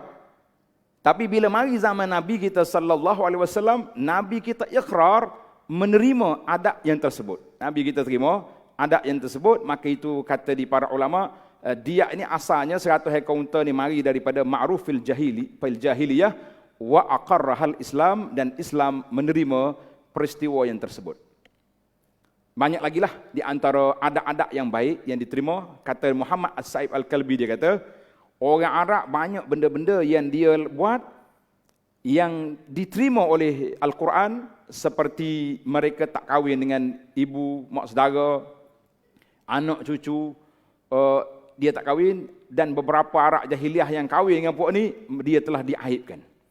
Mereka juga berpegang dengan khisalul fitrah, dan juga satu lagi kes yang berlaku dia panggil kes Al-Qasamah. Qasamah ni iaitulah sumpah 50 orang tuduh orang sini. Contohnya kes yang berlaku di zaman jahiliah ni, seorang Bani Hashim ni dia menjadi pekerja kepada Quraisy untuk jaga unta. Kan? Jadi adalah berlaku kes, maka orang itu bunuh dia. Bila bunuh, dia sempat beritahu kepada orang, dia kata kalau pergi Mekah musim haji, panggil Abu Talib, cerita kepada dia apa yang berlaku. Maka mereka telah buat keputusan sumpah dengan 50 orang, itu dia panggil Al-Qasamah. Mana kalau orang ni mati di kampung ni, tempat mati sini. Jadi mereka ni ada unsur permusuhan, mengikut ahli fiqh kata, maka kita orang ni keluarga dia boleh tuduh orang kampung ni bunuh dia. Kata di para ulama Islam, supaya tidak hilang darah itu begitu saja, maka diberinya peristiwa tersebut, dan qasamah juga diterima dalam undang-undang jenayah mengikut Islam. Itu asalnya yang jahiliyah. Mari zaman kita hari ini, kalau kita nak tengok, kalau kita kata sesuai lah, Datuk Doktor, bank-bank riba, bank konvensional nampak molek sikit, tapi kalau bank riba tu bahasa beken sikit dah. Tapi konvensional, kalau tanya bank konvensional tu apa? Bank riba waktu lah juga. Dulu tak ada. Anda ingat lagi lah zaman orang tua kita dulu, mungkin ada sebahagian daripada ahli-ahli yang berhormat lama-lama ni kenal mula ni. Tak pakai kereta baru dia. Kereta buruk ya pakai. Kita masa tu pula tak mudah kata beli kau baru kata. Dia kata tak ada tempat. Masa tu nak cari perbankan Islam tidak ada. Bila tumbuh subur bank Islam ni apabila Allah irham tuan guru kita rahimahullahu taala rahmatan wasi'ah, di antara jasa dia kan menyuburkan perbankan Islam di negara kita ini. Maknanya walaupun dia tu asalnya jahiliyah, tapi boleh dimodify. Boleh betul channel supaya jadi Islam. Maka timbullah bank Islam, takaful. Tapi mari orang masyarakat kita hari ni, hak tu Allah ya tu. Dia kata bank belaka. Sedap ke dia? Kita buat Ar-Rahn. Ar-Rahn bukan Ar-Rahn, kan? Ar-Rahn. Dia pergi bergadah ke Cina, berapa? Bergadah juga. Maknanya dalam kepala dia tak boleh nak mikir benda-benda yang telah perbezaan Islami dengan tak Islami sangat jauh. Dah, kalau kita pergi beli ayam orang sembelih dengan ayam orang tak sembelih, ayam juga. Boleh kau kira lah gitu? Jangan dengar cerita supaya toke ayam ni ada nama Mamak. Mamak ni kerja melih ayam. Toke dia bukan Islam. Dia nak balik cuti, dia pun ajar ke toke dia suruh baca bismillah lah melih ni. Orang pergi. Mana ayam? Ada dalam raga. Kenapa tak sembelih lagi? Mamak cuti dia kata. Habis Saya terlupa, loman dulu ke lahir dulu. Nak kata puan. Dia terlupa ke mama ajar dah bismillahirrahmanirrahim. Dia terlupa loman dulu ke lahir dulu. Jadi tak sembelih dia ajar kita. Jujur kok dia apa? Loman ke loman, kita kau sembelih cinta. Kira apa dah? Kita katakan dalam masalah adat. Baik, kalau kita balik kepada kita dalam uruf fatwa secara umumnya, kaedah ulama kata taghayyurul fatwa bi taghayyuri zaman. Fatwa itu berubah apabila berubahnya masa. Fatwa itu berubah bila ubahnya masa, tapi hukum tak boleh berubah. Yang berubah itu para jemaah sekalian, iaitulah fatwa yang terlibat dengan adat. Ni anak nak baca satu kitab Jawi. Kitab Jawi ni rasa ramai ustaz-ustaz kita mengajar. Nama kitab Masailah. Ada orang mengajar kitab Masailah sini? Ada Masailal Muhtadi. Kitab kecil ya. Orang ngaji pondok ni kena ngaji ni. Muka surat 11. Tanda dia. Dia kata bahawa yang membinasakan iman itu 10 perkara. Sedap dia baca. Ni baca ni pula payah kita. Yang ke-9, 9 lalu masa kita nak habis. Yang ke-9, membinasakan iman memakai pakaian kafir seperti tali leher dan cepiau. Sudah kita kan agak. Oh kita ni tali belakang ni. Kalau kena ni berat. Mereka binasa iman. Maknanya dia fatwa zaman dia. Zaman dia tu hak pakar lagu ni kafir. Sebab apa ulama fatwa masa tu?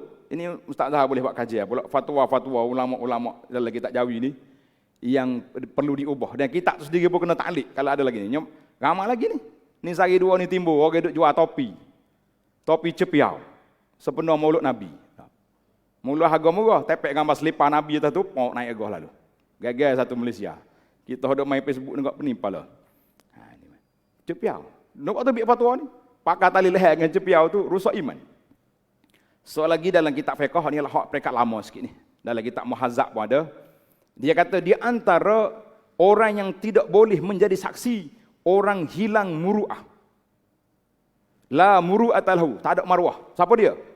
Kaman yamshi fi suq maksyuf ra'si. Orang berjalan di pasar tak pakai piyah. Kata kalau tidak pakai fatwa lama kita ni penat. Jadi baiklah para jemaah sekalian, itu di antara adat-adat yang tidak diterima sebab dia sudah bercanggah dengan suasana hari ni, uruh kita hari ni. Pakai piyah tu kalau pergi kedai orang tengok, tak lupa mana mari. Tapi zaman kita ini alhamdulillah sudah tidak ada lagi, dan peringkat sampai peringkat dalam Dewan Negeri pun boleh pakai piyah putih dah. Dulu kat susah kat kita. Anda ingat satu masa dulu pergi ke Kuala Lumpur. Ini Pak Dahin kita ahli parlimen Kuala Kerai, dia kata nak masuk parlimen, kata nak. Kata pakai lagu mana? Kitanya jenis pakai jubah. Tak ada baju-baju seluar, duduk rumah. Pakai lagu mana? Kata tak apa pada mudah ya. Mungkin pakai jubah kayak kita lipat 2 jubah, seluar putih bawah tu, pengok buah kain sagur atas kilah, jadi baju Melayu dah. Oh, lepas dia tu. Masuk parlimen kita gitu. Main-main. Maknanya adat dengan uruh tu boleh diambil kira dan boleh ada. Maknanya adat yang tidak bercanggah dengan syariat tidak kita boleh kekalkan. Macam kita hari ni orang fatwa ngelak tak boleh. Gagal. Jadi adakah sudah menjadi satu adat bila orang buat kenduri anak kita kena ngelak? Lagu mana dengan adat tu? Jadi kita kata sebenarnya kita kena kembali kepada sunnah Nabi SAW bila buat walimah ni untuk kenduri kesyukuran anak-anak kita. Tapi jadi uruh hari ni kalau nak pergi kenduri kena tengok kak ni syukur ke tak syukur. Kalau tak boleh syukur, sadar. Tapi dia kata beuh musim Covid ni rugi banyak. Mungkin tak boleh salah ke? Nak kepal tak boleh. Ini masalah. Ini uruh yang terbengkalai di musim Covid-19. Ini masalah kita yang kita kena ingat. Jadi tak apalah. Para jemaah sekalian, pengurusi sudah jeling. Kita kita jaga tepat. Alhamdulillah. Jadi itu di antara uruf. Maknanya ada amalan kita kata ada amalan yang zaman jahiliah dulu diterima oleh Islam, dan amalan-amalan yang bercanggah, kezaliman, yang bercanggah dengan perbuatan yang di akar syarak, maka itu semuanya dihapuskan. Nabi dalam khutbatul wada Nabi kata kullu amrin jahiliyatun tahta qadamai hati. Nabi kata semua amalan jahiliah itu di bawah kaki aku dipijak-pijak, itu yang tidak baik. Tapi yang dibaik itu diterima oleh Islam. Alhamdulillah. Sekian, assalamualaikum. Waalaikumsalam. Terima kasih Dia sebenarnya ngeles kesyukuran tu la azidannakum la in syakartum. Dia suwi banyak. Nah, bila kesyukuran itu Datuk Panglima dia kena kau banyak. Ismu isyara, hukum bil isyarah. Sebab itu dia syukur tu jika lebih banyak. Sebab itulah kita harus memahami dalam konteks itu kita dapat pandangan bahawa rupanya tidak semua adat itu sesuatu yang ditolak. Sehingga dalam hudud itu kisah sendiri, adat itu telah diangkat sebagai suatu hukum kerana hukum itu sesuatu yang dekat dengan masyarakat. Saya nak berbalik kepada ahli panel yang kedua pusingan yang terakhir dan insya-Allah kita pun masa ada lebih kurang 20 minit sebelum kita menutup. Saya rasa nampak mikrofon pun ada tapi nak buka soalan pun insya-Allah jika ada ruang, tetapi nak bagi kepada Datuk dulu. Fatwa pun telah jelas untuk menjaga kesejahteraan masyarakat. Dan pelanggaran itu salah satu daripada perkara yang melonggarkan sendi-sendi kesejahteraan itu. Jadi apakah perkembangan terkini dan hala tuju undang-undang kita, undang-undang jenayah, takzir kita, jenayah hudud negeri Kelantan dah 30 tahun kita berada di ambang 3 dekad. Jadi apakah sebenarnya dan halangan sebenarnya sekarang kita kata tangguh dulu Datuk? Sebab COVID, sebab COVID tadi ada Perdana Menteri interim, ada imam interim. Saya takut juga nanti ada uduk interim pula. Jadi nak tunggu kestabilan politik. Kemudian tunggu kestabilan politik, ekonomi pula tak stabil sebab COVID. Jadi tak alasan pula ekonomi. Kemudian nanti pula jadi banyak sosial. Jadi sampai bila? Rakyat perlu suatu kepahaman, suatu keyakinan dan gambaran yang jelas tentang sikap kita bagaimana dalam perkembangan terbaru ni. Dipersilakan Fadil. Terima kasih pengurusi majlis. Alhamdulillah. Kalau kita nak tunggu kestabilan politik, politik tak akan stabil sampai bila-bila. Kalau kita nak tunggu untuk pelaksanaan undang-undang jenayah Islam sehinggalah ekonomi kita juga stabil, ekonomi sentiasa naik dan turun. Ada orang kata jenayah menyeluruh. Dalam keadaan jenayah semakin serius dan menyeluruh, undang-undang hudud tidak boleh dilaksanakan kerana nanti ianya menganiayai dan juga menzalimi. Itu juga tidak betul. Kalau kita ambil hujah-hujah tersebut, maka kesimpulan yang kita boleh dapat akhirnya bahawa sampai bila undang-undang Islam tidak akan dapat dilaksanakan. Approach, pendekatan yang betul adalah pelaksanaan undang-undang Islam, syariat Islam daripada Allah Subhanahu wa taala yang bertujuan untuk menjaga maslahah, jalbul masalih wa darul mafasid, maqasid syariah. Tujuan Islam diturunkan dan undang-undang Islam wajib dilaksanakan adalah untuk menstabilkan politik. Ya, untuk mengurangkan jenayah dan untuk memperkuatkan ekonomi. Itu tujuannya. Kalau kita berhujah sebaliknya, ini bertentangan dengan maqasid syariah yang sebenarnya, tuan-tuan. Di soalan tadi adalah di mana yang kita katakan sebagai hudud Kelantan yang sebelum ini bising. Adakah kita tangguh dulu? Kita tidak tangguh dulu, kita bekerja.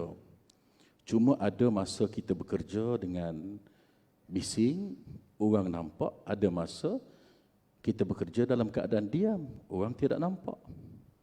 Satu masa kita berdemonstrasi jingga di Kuala Lumpur. Saya pernah ditanya, sewaktu forum beginilah di luar Kelantan, dia tanya YB, kenapa diam sekarang? Ya. RU 355 ke mana? Apabila ia tidak dilaksanakan, kenapa rakyat Kelantan? Sebab RUU 355 kononnya adalah untuk memberi jalan kepada hudud Kelantan dilaksanakan. Apabila ianya tidak dapat dibentangkan di Parlimen, kenapa rakyat Kelantan tidak berdemonstrasi di jalan raya? Saya kata, kenapa pula rakyat Kelantan tak berdemonstrasi? Rakyat Kelantan sentiasa berdemonstrasi, saya kata. Betullah kamu di sini, negeri ini, negara ini, kamu berdemonstrasi di jalan raya. Tapi di Kelantan kita ada kerajaan. Buat apa kita berdemonstrasi di jalan raya kalau boleh kita berdemonstrasi di stadium? Kami di Kelantan, demonstrasi kami di stadium sebab kami kerajaan. Kami ada ruang untuk berdemonstrasi di stadium. Lain dengan kamu. Kamu tidak ada kuasa untuk berbuat demikian.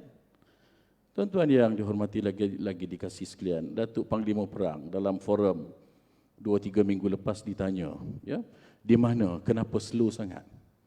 Saya nak pergi ke situ dulu sebelum saya jawab. Ya, kenapa slow sangat? Ada masa kita laju, itu jawapan dia, ada masa kita slow. Ya, di tengah-tengah bandar, Ustaz Fadhino kata dulu, di tengah-tengah bandar, 60 km sejam itu laju. Tapi di lebuh raya, 100 km sejam itu slow. Sama juga dengan kita, ada masa, ada tempat kita laju, ada masa, ada tempat kita slow. Kalau lembu lintas jalan, raja pun kena berhenti. Sultan pun kena berhenti. Walaupun lembu itu tak ada akal, tak ada otak, kita bukan menghormati dia, tidak. Tetapi kalau kita langgar juga dia, kita yang tidak ada otak. Kita yang tidak ada akal. Jadi perjuangan untuk memertabatkan undang-undang Islam ini bukannya satu langkah yang pendek, panjang, tuan-tuan. Satu masa dahulu, selama 800 tahun, umat Islam memerintah mungkin 2/3 dunia sehingga ke Eropah. Hampir 800 tahun Islam bertapak di Eropah. Dan undang-undang Islam telah berkembang sebegitu pesat sampai melangkaui bidang-bidang kehidupan manusia. Akhirnya, apabila berlaku penjajahan sebagaimana yang saya sebut, terhentinya aktiviti ijtihad, insidad babil ijtihad. Terhentinya aktiviti ijtihad. Kerana apa? Kerana umat Islam tidak lagi berijtihad. Peranan mufti disempitkan. Peranan mahkamah syariah ditiadakan. Undang-undang penjajah yang akhirnya menguasai negara-negara umat Islam. Dan sehingga tarikh itu sampai sekarang 400-500 tahun, tuan-tuan. Di Malaysia penjajah bermula pada tahun 1511. Sudah 500 tahun, tuan-tuan. Undang-undang Islam terhakis sedikit demi sedikit. Untuk bangkit balik bukannya susah, bukannya mudah, payah. Halangan banyak. Halangan yang pertama, sebagaimana yang saya sebutkan tadi adalah kehendak pemerintah. Dipanggil sebagai the political will. Adakah pemerintah hendak? Kalau pemerintah hendak, undang-undang boleh saja dilaksanakan pada bila-bila masa. Sebab kuasa untuk melaksanakan undang-undang dalam konteks Malaysia adalah di parlimen. Mana-mana kerajaan yang menguasai majoriti parlimen, dia boleh pindah mana-mana akta dan boleh melaksanakan. Itu yang pertama. Yang kedua, halangan yang kedua, kita dalam konteks Malaysia ini ada dalam perlembagaan. Ada orang kata Malaysia adalah negara sekular.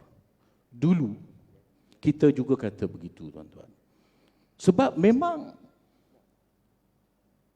pemimpin kita, cara mereka bercakap, cara mereka meluluskan undang-undang, menterjemahkan undang-undang mengikut kaedah sekular. Sedangkan dalam perlembagaan Malaysia tidak menyebut sepatah pun perkataan sekular. Perlembagaan India dia menyebut bahawa negara ini adalah negara sekular. Perlembagaan Malaysia tidak ada sepatah pun perkataan sekular dalam negara, dalam perlembagaan kita. Bahkan dalam perkara 3 disebut bahawa Islam adalah agama bagi persekutuan. Dan ada banyak peruntukan dalam perlembagaan yang memberikan keistimewaan kepada agama Islam. Sehingga kan yang di Pertuan Agong dan Raja-Raja Melayu sewaktu mengambil sumpah jawatan, hendaklah menyebut wallahi wa billahi wa tallahi. Mengikut kaedah Islam.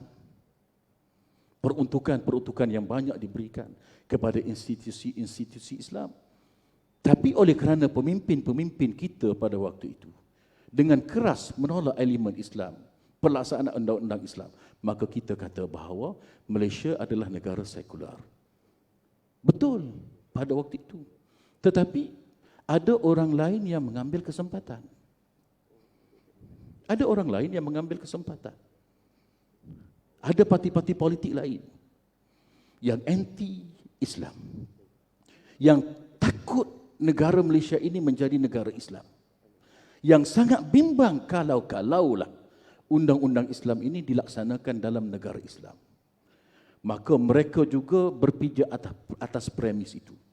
Mereka berhujah bahawa Malaysia negara sekular. Malaysia negara sekular.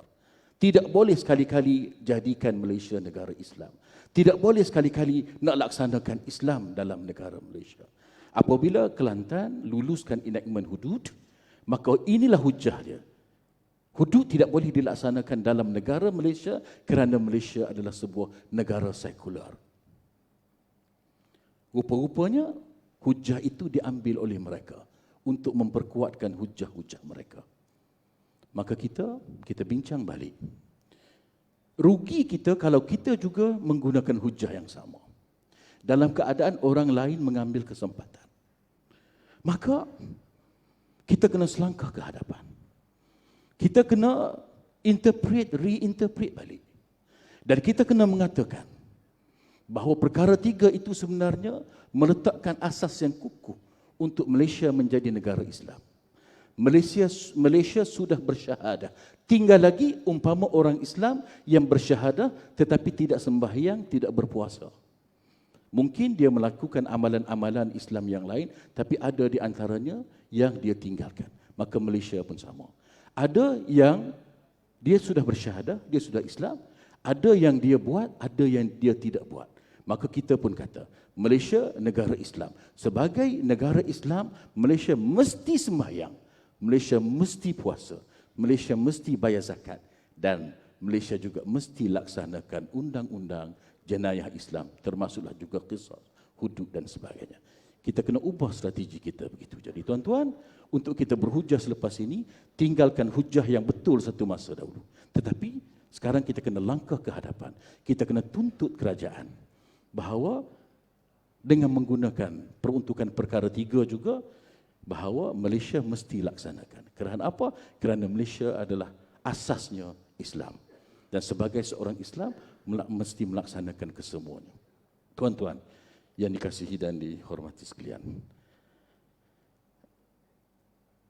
kes-kes hudud dan qisas, ya, kesalahan-kesalahan hudud dan juga qisas. Ta'zir kita tak bincang.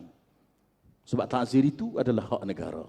Hudud dan qisas adalah hak Allah Subhanahu wa taala, hukuk Allah. Hak Allah. Sebenarnya kesalahan-kesalahan hudud dan qisas sudah pun ada dan sudah pun dilaksanakan dalam negara kita Malaysia. Sudah pun ada. Tinggal lagi yang kita persoalkan adalah hukumannya yang tidak selari dengan syariah. Hukumannya yang tidak selari dengan undang-undang Islam. Kita ambil contoh. Qisas, membunuh dan mencederakan. Di Malaysia, membunuh dan mencederakan pun adalah satu jenayah yang berat. Dan dia ada dalam penal code. Merompak. Di Malaysia, merompak pun adalah jenayah yang berat. Dan dia sudah ada dalam penal code. Mencuri pun dia adalah jenayah yang berat. Dan sudah ada dalam penal code. Merogol juga adalah jenayah yang berat. Sudah ada dalam penal code. Kesalahan hudud yang lain. Zina pun sudah dilaksanakan di Malaysia dan ada di enactment kanun jenayah syariah negeri-negeri. Syurubul khamr, minum arak adalah satu jenayah kepada orang Islam sahaja. Dan sudah pun ada dalam enactment kanun jenayah syariah negeri-negeri. Irtidad, sama juga riddah, murtad, sudah pun dilaksanakan dalam negara kita dan sudah ada dalam kanun jenayah syariah negeri-negeri. Qazaf, menuduh orang berzina, sudah pun menjadi satu jenayah dalam kanun jenayah syariah negeri-negeri. Isunya apa? Kalau begitu, isunya adalah hukumannya yang tidak selari dengan kehendak syariah, dengan kehendak Allah Subhanahu wa taala. Itu yang kita persoalkan. Dan untuk melaksanakan itu, penghalang yang paling besar adalah Akta 355. Akta Mahkamah Syariah dalam kurungan Bidang Kuasa Jenayah 1965 revise 1984 dan juga 88. Maka sebab itulah kita bawa akta ini. Dan ini yang ditanya. Senyap, kenapa? Di mana kedudukannya? Di mana kedudukannya sekarang? Dan ini bukan saja ditanyakan di sini, ya. Ditanyakan di parlimen pun, tuan-tuan. ditanyakan kepada menteri dan dijawab baru-baru ini dalam parlimen, dan ini yang kita pegang. Antaranya dijawab bahawa kerajaan sekarang ini sedang berusaha bukan sahaja untuk itu tetapi secara holistik sedang buat persediaan. Kita dulu lain ya. Kita dulu bukan kerajaan. Sebab itu kita bising. Sekarang ni kita kerajaan. Buat apa kita bising? Sedangkan kita boleh laksanakannya. Tak cerdiklah kita kalau kita ada kuasa melaksanakannya, kita tak buat, lepas tu kita yang duk bising. Orang panggil tak cerdik lagu tu. Bukan sekadar tak cerdik, tak segar lagu tu. Orang lain boleh bising, tapi kita jangan bising. Sebab kita, kalau kita bising, kita silap. Yang kita kena buat adalah kita kena buat persediaan dan kita kena laksanakan. Apabila ditanya kerajaan, mereka sedang buat dan tunggu masa untuk dibentangkan sekali lagi, insya-Allah. Dan kita ini tuan-tuan, satu lagi, kita ini khususnya Parti PAS lah yang ada komitmen itu. Kita ada 18 kursi di parlimen dan beberapa orang menteri dan juga timbalan menteri. Kalau nak cepat, dalam pilihan raya yang akan datang ini, pastikan semua calon PAS menang dalam pilihan raya. InsyaAllah lebih cepat.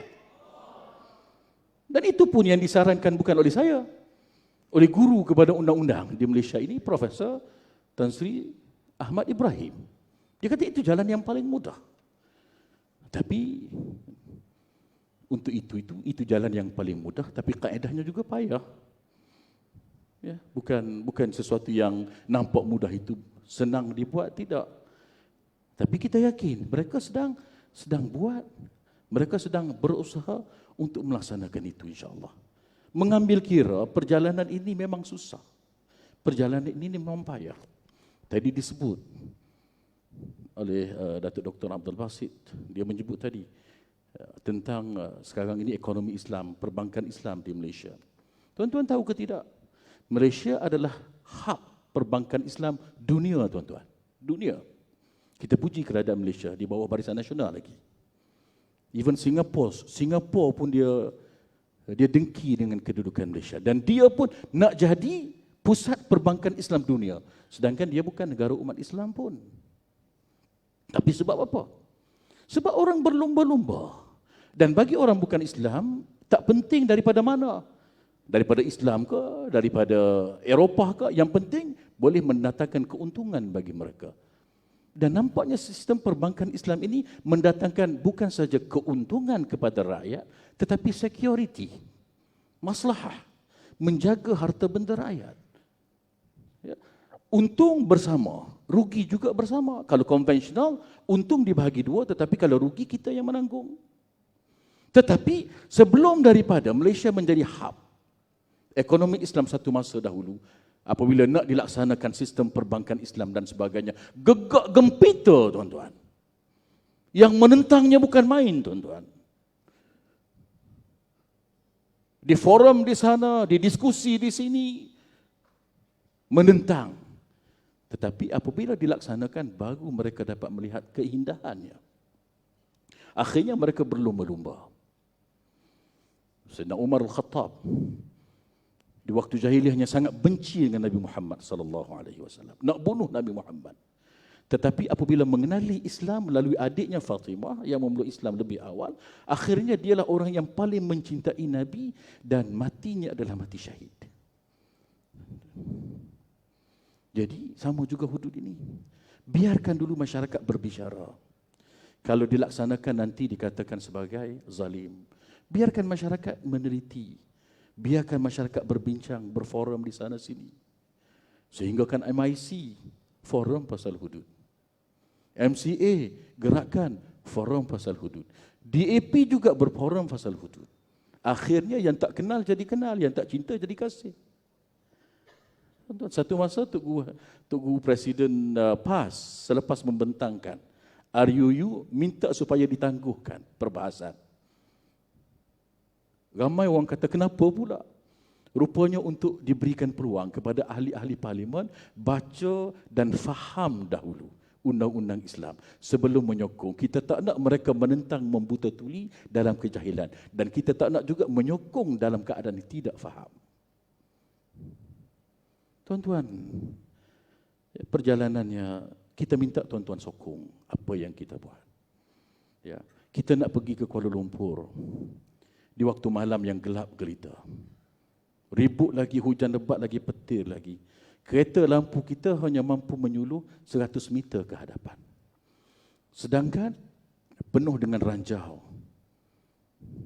parit, gaung, gunung ganang.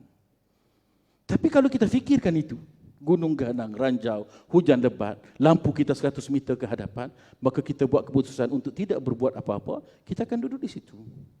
Tapi kalau kita cekal, gerak slow-slow, kita sampai, kita nampak 100 meter ke hadapan, kita bergerak ke hadapan 100 meter, dia akan suruh lagi 100 meter ke hadapan lagi. Kita bergerak lagi 100 meter ke hadapan. Akhirnya dia jadi 1 kilometer. Bergerak lagi, nampak lagi 100 meter ke hadapan. Akhirnya pukul 12 malam di Kota Baru, pukul 6 pagi kita di Kuala Lumpur, tuan-tuan. Walaupun penuh dengan ranjau, gaung dan sebagainya. Yang penting kita kena bergerak. Tapi ada cara dan ada kaedahnya. Alhamdulillah, tadi sewaktu pembentangan di pagi tadi, pengerusi kita telah menjelaskan. Mungkin di waktu ini kita belum berjaya melaksanakannya. Tetapi tuan-tuan, masih ada ke tidak lagi orang Melayu di Malaysia ini yang sanggup mengatakan kalau laksanakan hudud, maka habis orang Islam akan terpotong tangannya. Sudah tidak ada. Sudah tidak ada orang Islam yang sanggup mengatakan kalau laksanakan hudud, habis batu-batu di jalan raya kerana buat merejam orang Islam yang berzina. Sudah tidak ada. Itu adalah satu kejayaan yang luar biasa memahami sistem perundangan Islam. Dalam keadaan beratus tahun, ianya dihapuskan oleh para penjajah. Tuan-tuan. Ini adalah satu kejayaan yang sangat besar. Tidak mustahil. Dia akan menjadi sebagaimana Bank Islam satu masa nanti. Tuan-tuan. Ya, ini yang kita cuba nak lakukan dalam negara kita. Ya, bergerak tapi penuh dengan strategi. Bukannya kita buat secara bulldoze gitu, tidak. Ada strateginya. Strategi sewaktu kita pembangkang lain. Strategi kita sebagai kerajaan lain. Tetapi yang penting kita laksanakan. Okey tuan-tuan, apakah option yang kita masih ada? Apakah pilihan-pilihan lain yang kita masih ada? Ya, kalaulah Akta 35 tetap juga tidak berjalan di Parlimen. Option yang pertama, saya nak ulang sekali lagi. Sebagai seorang Islam, wajib memilih ahli Parlimen yang nak kepada pelaksanaan undang-undang Islam dalam pilihan raya yang akan datang. Kena. Yang kedua, kalau kita nak laksanakan juga tanpa mengira undang-undang, nak laksanakan juga. Ini perintah Allah. Itu tak kena dengan dakwah yang kita, pendekatan dakwah yang kita ambil secara selmiah. Kalau kita nak langgar, bukan sekarang waktunya. Sewaktu kita mula-mula luluskan dahulu, kita sudah langgar. Buatkan juga di Kelantan. Nak berlaku-laku apalah, mati syahid. Tapi kita tak ambil pendekatan itu. Kerana itu bukan caranya di Malaysia ini. Kita nak laksanakan mengikut kaedah dalam negara kita yang dibenarkan oleh perlembagaan sebagai undang-undang yang tertinggi. Yang kita rasa masih diberikan ruang, masih ada ruang yang kita boleh gunakan untuk maslahah rakyat Malaysia ini. Bukannya mencari jalan, merosakkan keharmonian yang ada, tidak. Maka antara lain adalah dalam peruntukan perkara 76A1, Perlembagaan Persekutuan memberi jalan kepada kita. At least di Kelantan dahulu. Ya, di Kelantan dahulu. Kita ada. Bila-bila masa boleh hentikan saya. Ya. Saya minta 2 minit lagi ya. Perkara 76A1 tidak memerlukan kepada 2/3 majoriti Parlimen. Simple majority saja. Iaitulah ahli-ahli Parlimen boleh mengundi secara simple majority. Simple majority ini divided by 2+1. Maksudnya ahli Parlimen itu bagi 2, tarik 1. Lebih 1 saja. Boleh. Kita bukannya nak pindah perlembagaan, tidak. Tetapi nak mengguna pakai peruntukan yang sudah ada. Yang belum lagi digunakan sebelum ini. Kita buat sejarah. Iaitulah ahli Parlimen meluluskan satu undang-undang akta memberikan kebenaran kepada kerajaan negeri Kelantan sahaja bagi melaksanakan undang-undang ini di negeri Kelantan kepada rakyat negeri Kelantan dan mengecualikan orang-orang bukan Islam. Boleh mengikut perlembagaan. Ya, bukan tidak boleh. Itu adalah antara option yang ada kepada kita. Terima kasih. Assalamualaikum. Terima kasih. Saya ada masa kecederaan. Saya takut terkilang pasal ada satu mikrop daripada sebelah muslimin, kemudian belah muslimat. Saya izinkan satu soalan daripada muslimat, satu soalan daripada muslimin. Sebut nama terus kepada soalan dan tujukan soalan itu. Faitafadhal. Kalau jika ada, saya bilang sakat 1, 2, 3. Tapi kalau tinju sampai 10. Kalau 10 tu tak ada pertanyaan, saya terus kepada kesimpulan.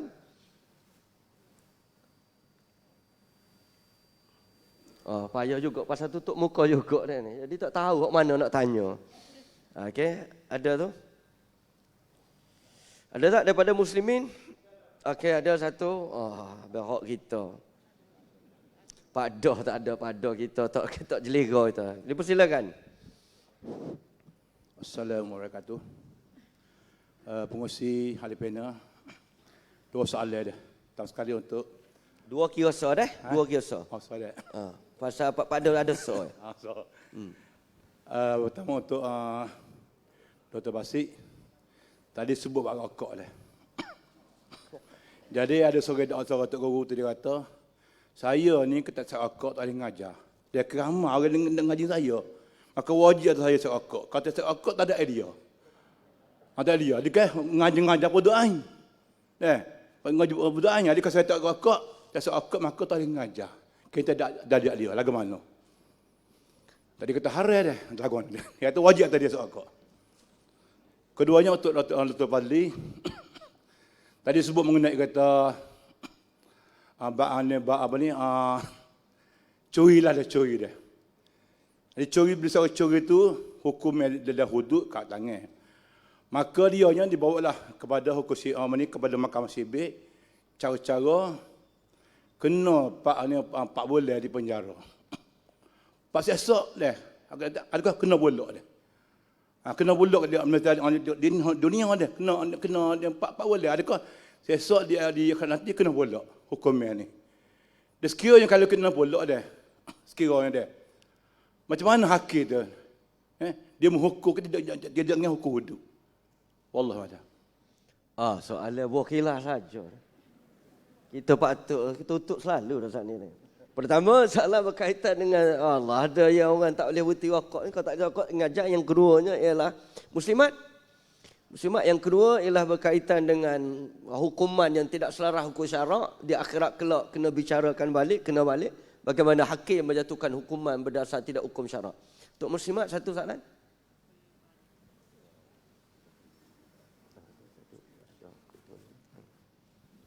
Bismillah. Assalamualaikum warahmatullahi wabarakatuh. Nama Najat binti Maknur. Soalan saya berkait dengan kesedaran tentang isu hudud ni lah.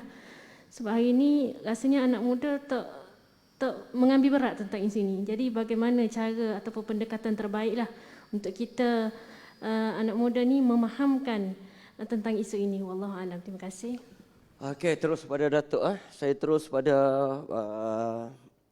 kita tuan dulu masalah rokok dulu. Rokok panas dulu. Kemudian Datuk ambil dua dia. Satu masalah orang muda. Betul Datuk? Orang muda kajian saya menunjukkan bahawa kepahaman mereka tentang hudud ni masih lagi rendah berbanding 35 tahun ke atas. Sila untuk soalan pertama. Bismillah, alhamdulillah, salatu wassalamu rasulullah wa ba'du. Hujah yang ditanya oleh Pak Dahok kita tadi, mana dia ni kalau tak makan rokok, dia tak kata hisap, dia kata makan. Kalau tak makan rokok tak boleh ngajar tak. Berat juga lah kita sebab dah. Baru ni ada orang putih, dia kata dia ni kalau minum arak tak boleh ngajar. Berat lagi tu.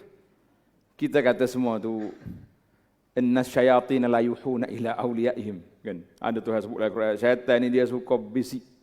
Maknanya hujah dia tu, dia berhenti ke dok rokok ke tak berhenti lagi. Kalau dia berhenti, siapa perekat lembek lotek, ambulans nak kena mari ambil rumah dia, bolehlah kita nak tukar fatwa darurat.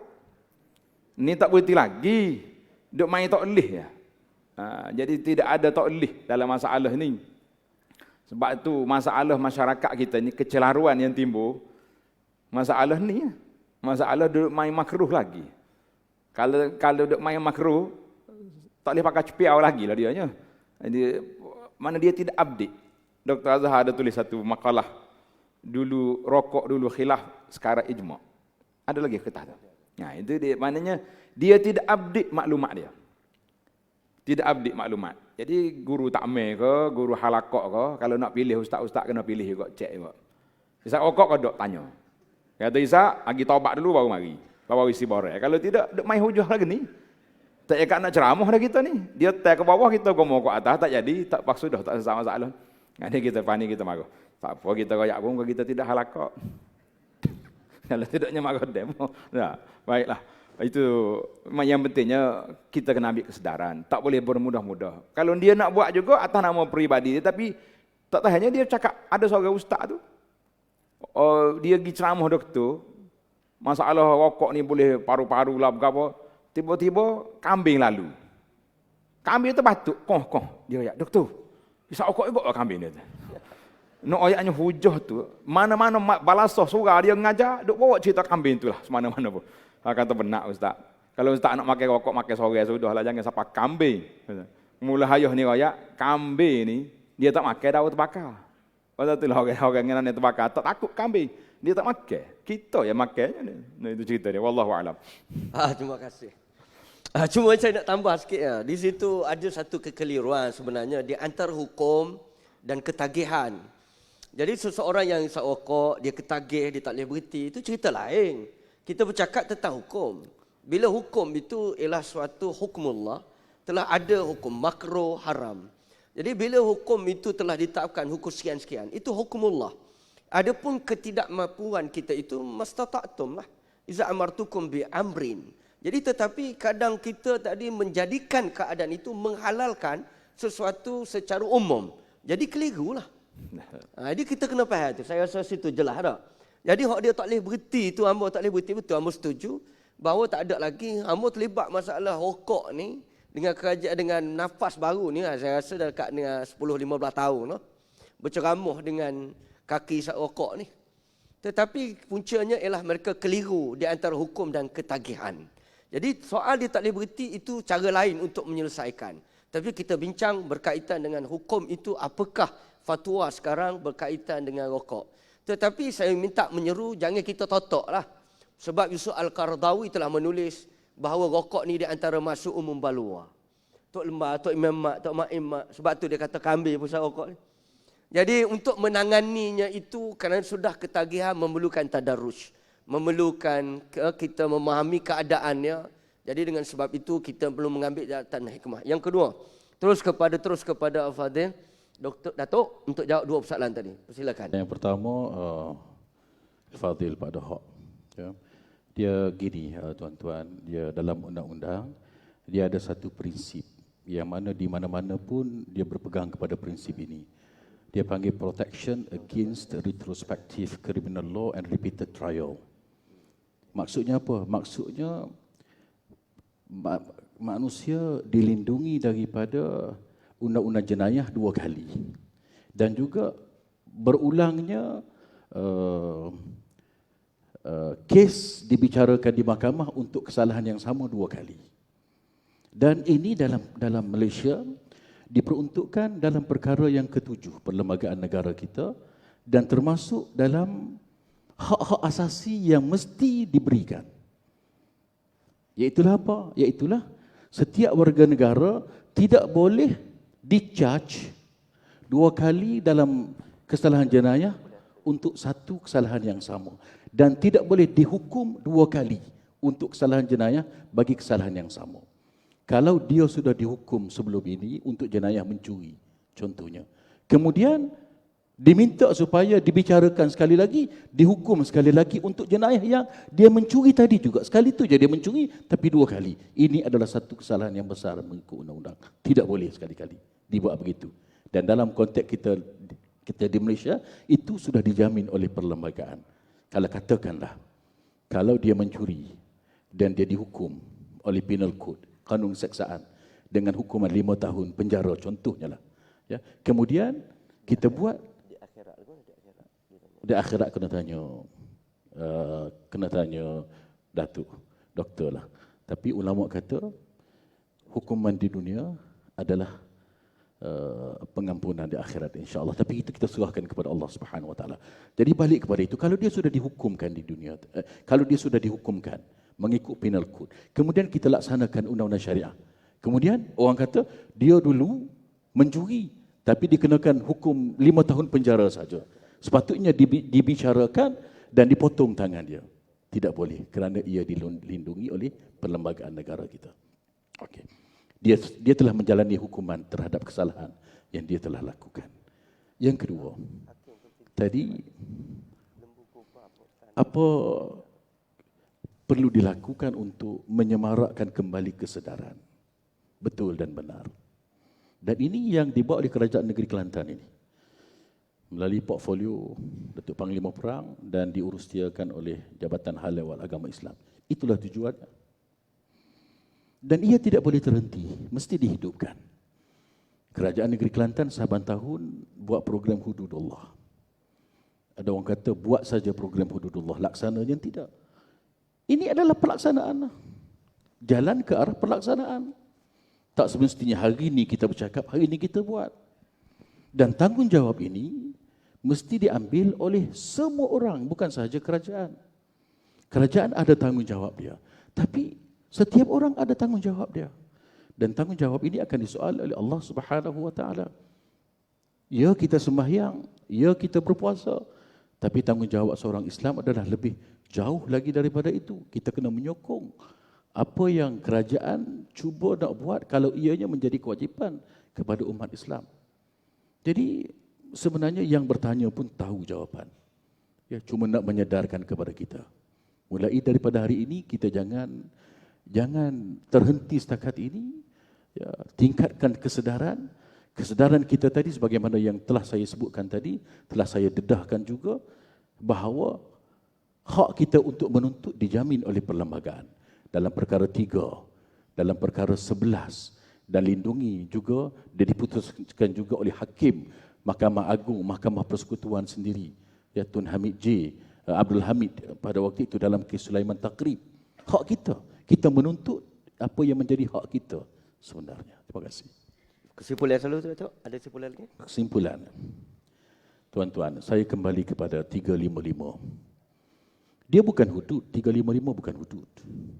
Dia adalah bidang kuasa mahkamah syariah. Tetapi kalau kita luluskan apa yang kita tuntut, sekarang ini bidang kuasa mahkamah syariah sekadar 356. 3 tahun penjara menghukum setakat RM5,000 Malaysia dan 3 tahun penjara, RM5,000 Malaysia dan 6 kali sebatan. Bagaimana nak laksanakan hudud? Dalam masa yang sama, tuan-tuan, kalau Yusuf Al-Qardawi sendiri pun yang jadi hakim di mahkamah syariah, di mahkamah yang paling tinggi, mahkamah syariah, itu sahaja bidang kuasa yang dia ada. Dan bidang kuasa ini, tuan-tuan, bayangkanlah dalam sebuah negara Islam, bidang kuasa paling tinggi bagi mahkamah syariah yang paling tinggi jauh lebih rendah, sekali ganda lebih rendah daripada bidang kuasa mahkamah sivil yang paling rendah. Mahkamah sivil yang paling rendah, mahkamah magistrat. Itu pun bidang kuasa dia boleh penjara sehingga 5 tahun penjara. Denda sehingga RM10,000 dan juga rotan sehingga 12 kali sebatan. Ini adalah sebenarnya satu penghinaan kepada agama kita. Cukup logik untuk kita pindah Akta 355. Sebelum ini pun sudah pindah. Tahun 84 pindah, tahun 85 pindah. Apa masalahnya? Tak jadi isu kontroversi pun pada waktu itu. Tiba-tiba kita nak pindah tahun ini, tahun lepas, 3-4 tahun lepas, dia jadi isu besar. Sebabnya kononnya nak memberi jalan kepada Kerajaan Negeri Kelantan laksanakan hudud. Yes. Sebab apa yang kita naknya apa?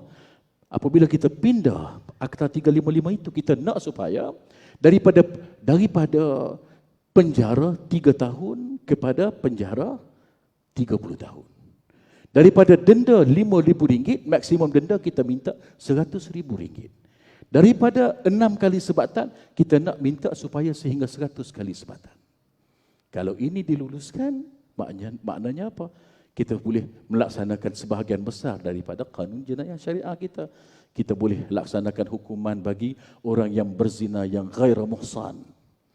Yang berzina yang belum lagi berkahwin, kita boleh sebab dia sehingga 100 kali sebatan. Kita boleh laksanakan hukum kepada kesalahan qazaf 80 kali sebatan. Kita boleh melaksanakan hukum kepada orang yang mabuk. Orang yang mabuk 40 hingga 80 kali sebatan. InsyaAllah.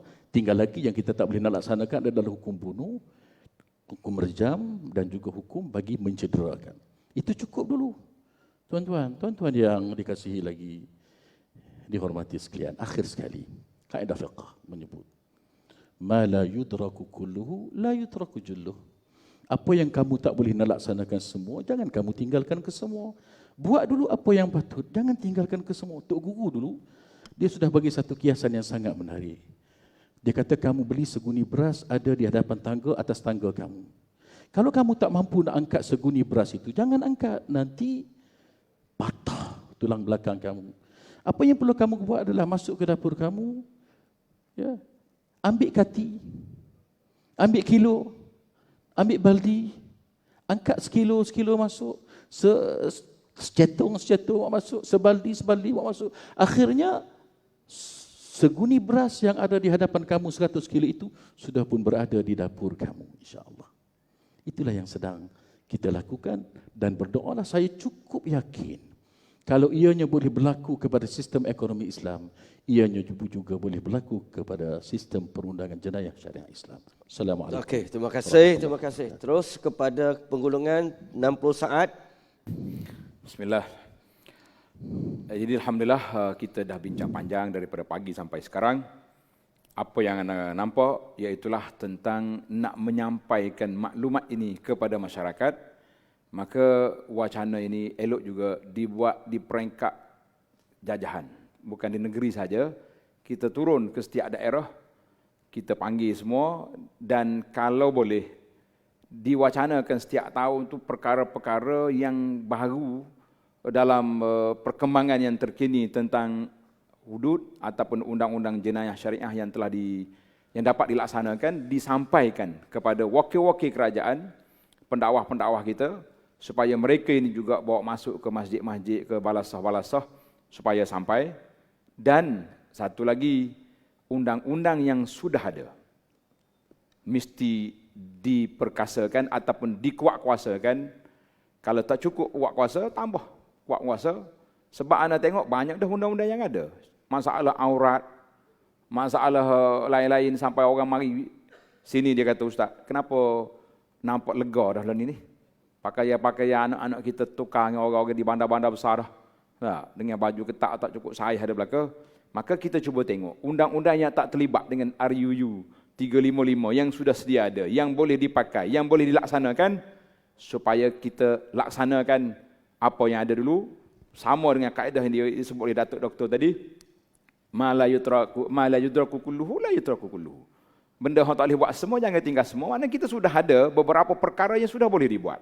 Masalah aurat, masalah orang tak solat, masalah pencegahan-pencegahan lain, jadi dikuatkuasakan supaya, kerana kata Sayyidina Osman, Allah Ta'ala turun kuasa kepada sultan itu kadang-kadang lebih daripada kuasa yang ada dalam Quran. Maknanya Quran sebut lama dah haram, tapi kalau tak ada penguatkuasaan, dia tak jalan. Mudah-mudahan ada manfaatnya, insya-Allah.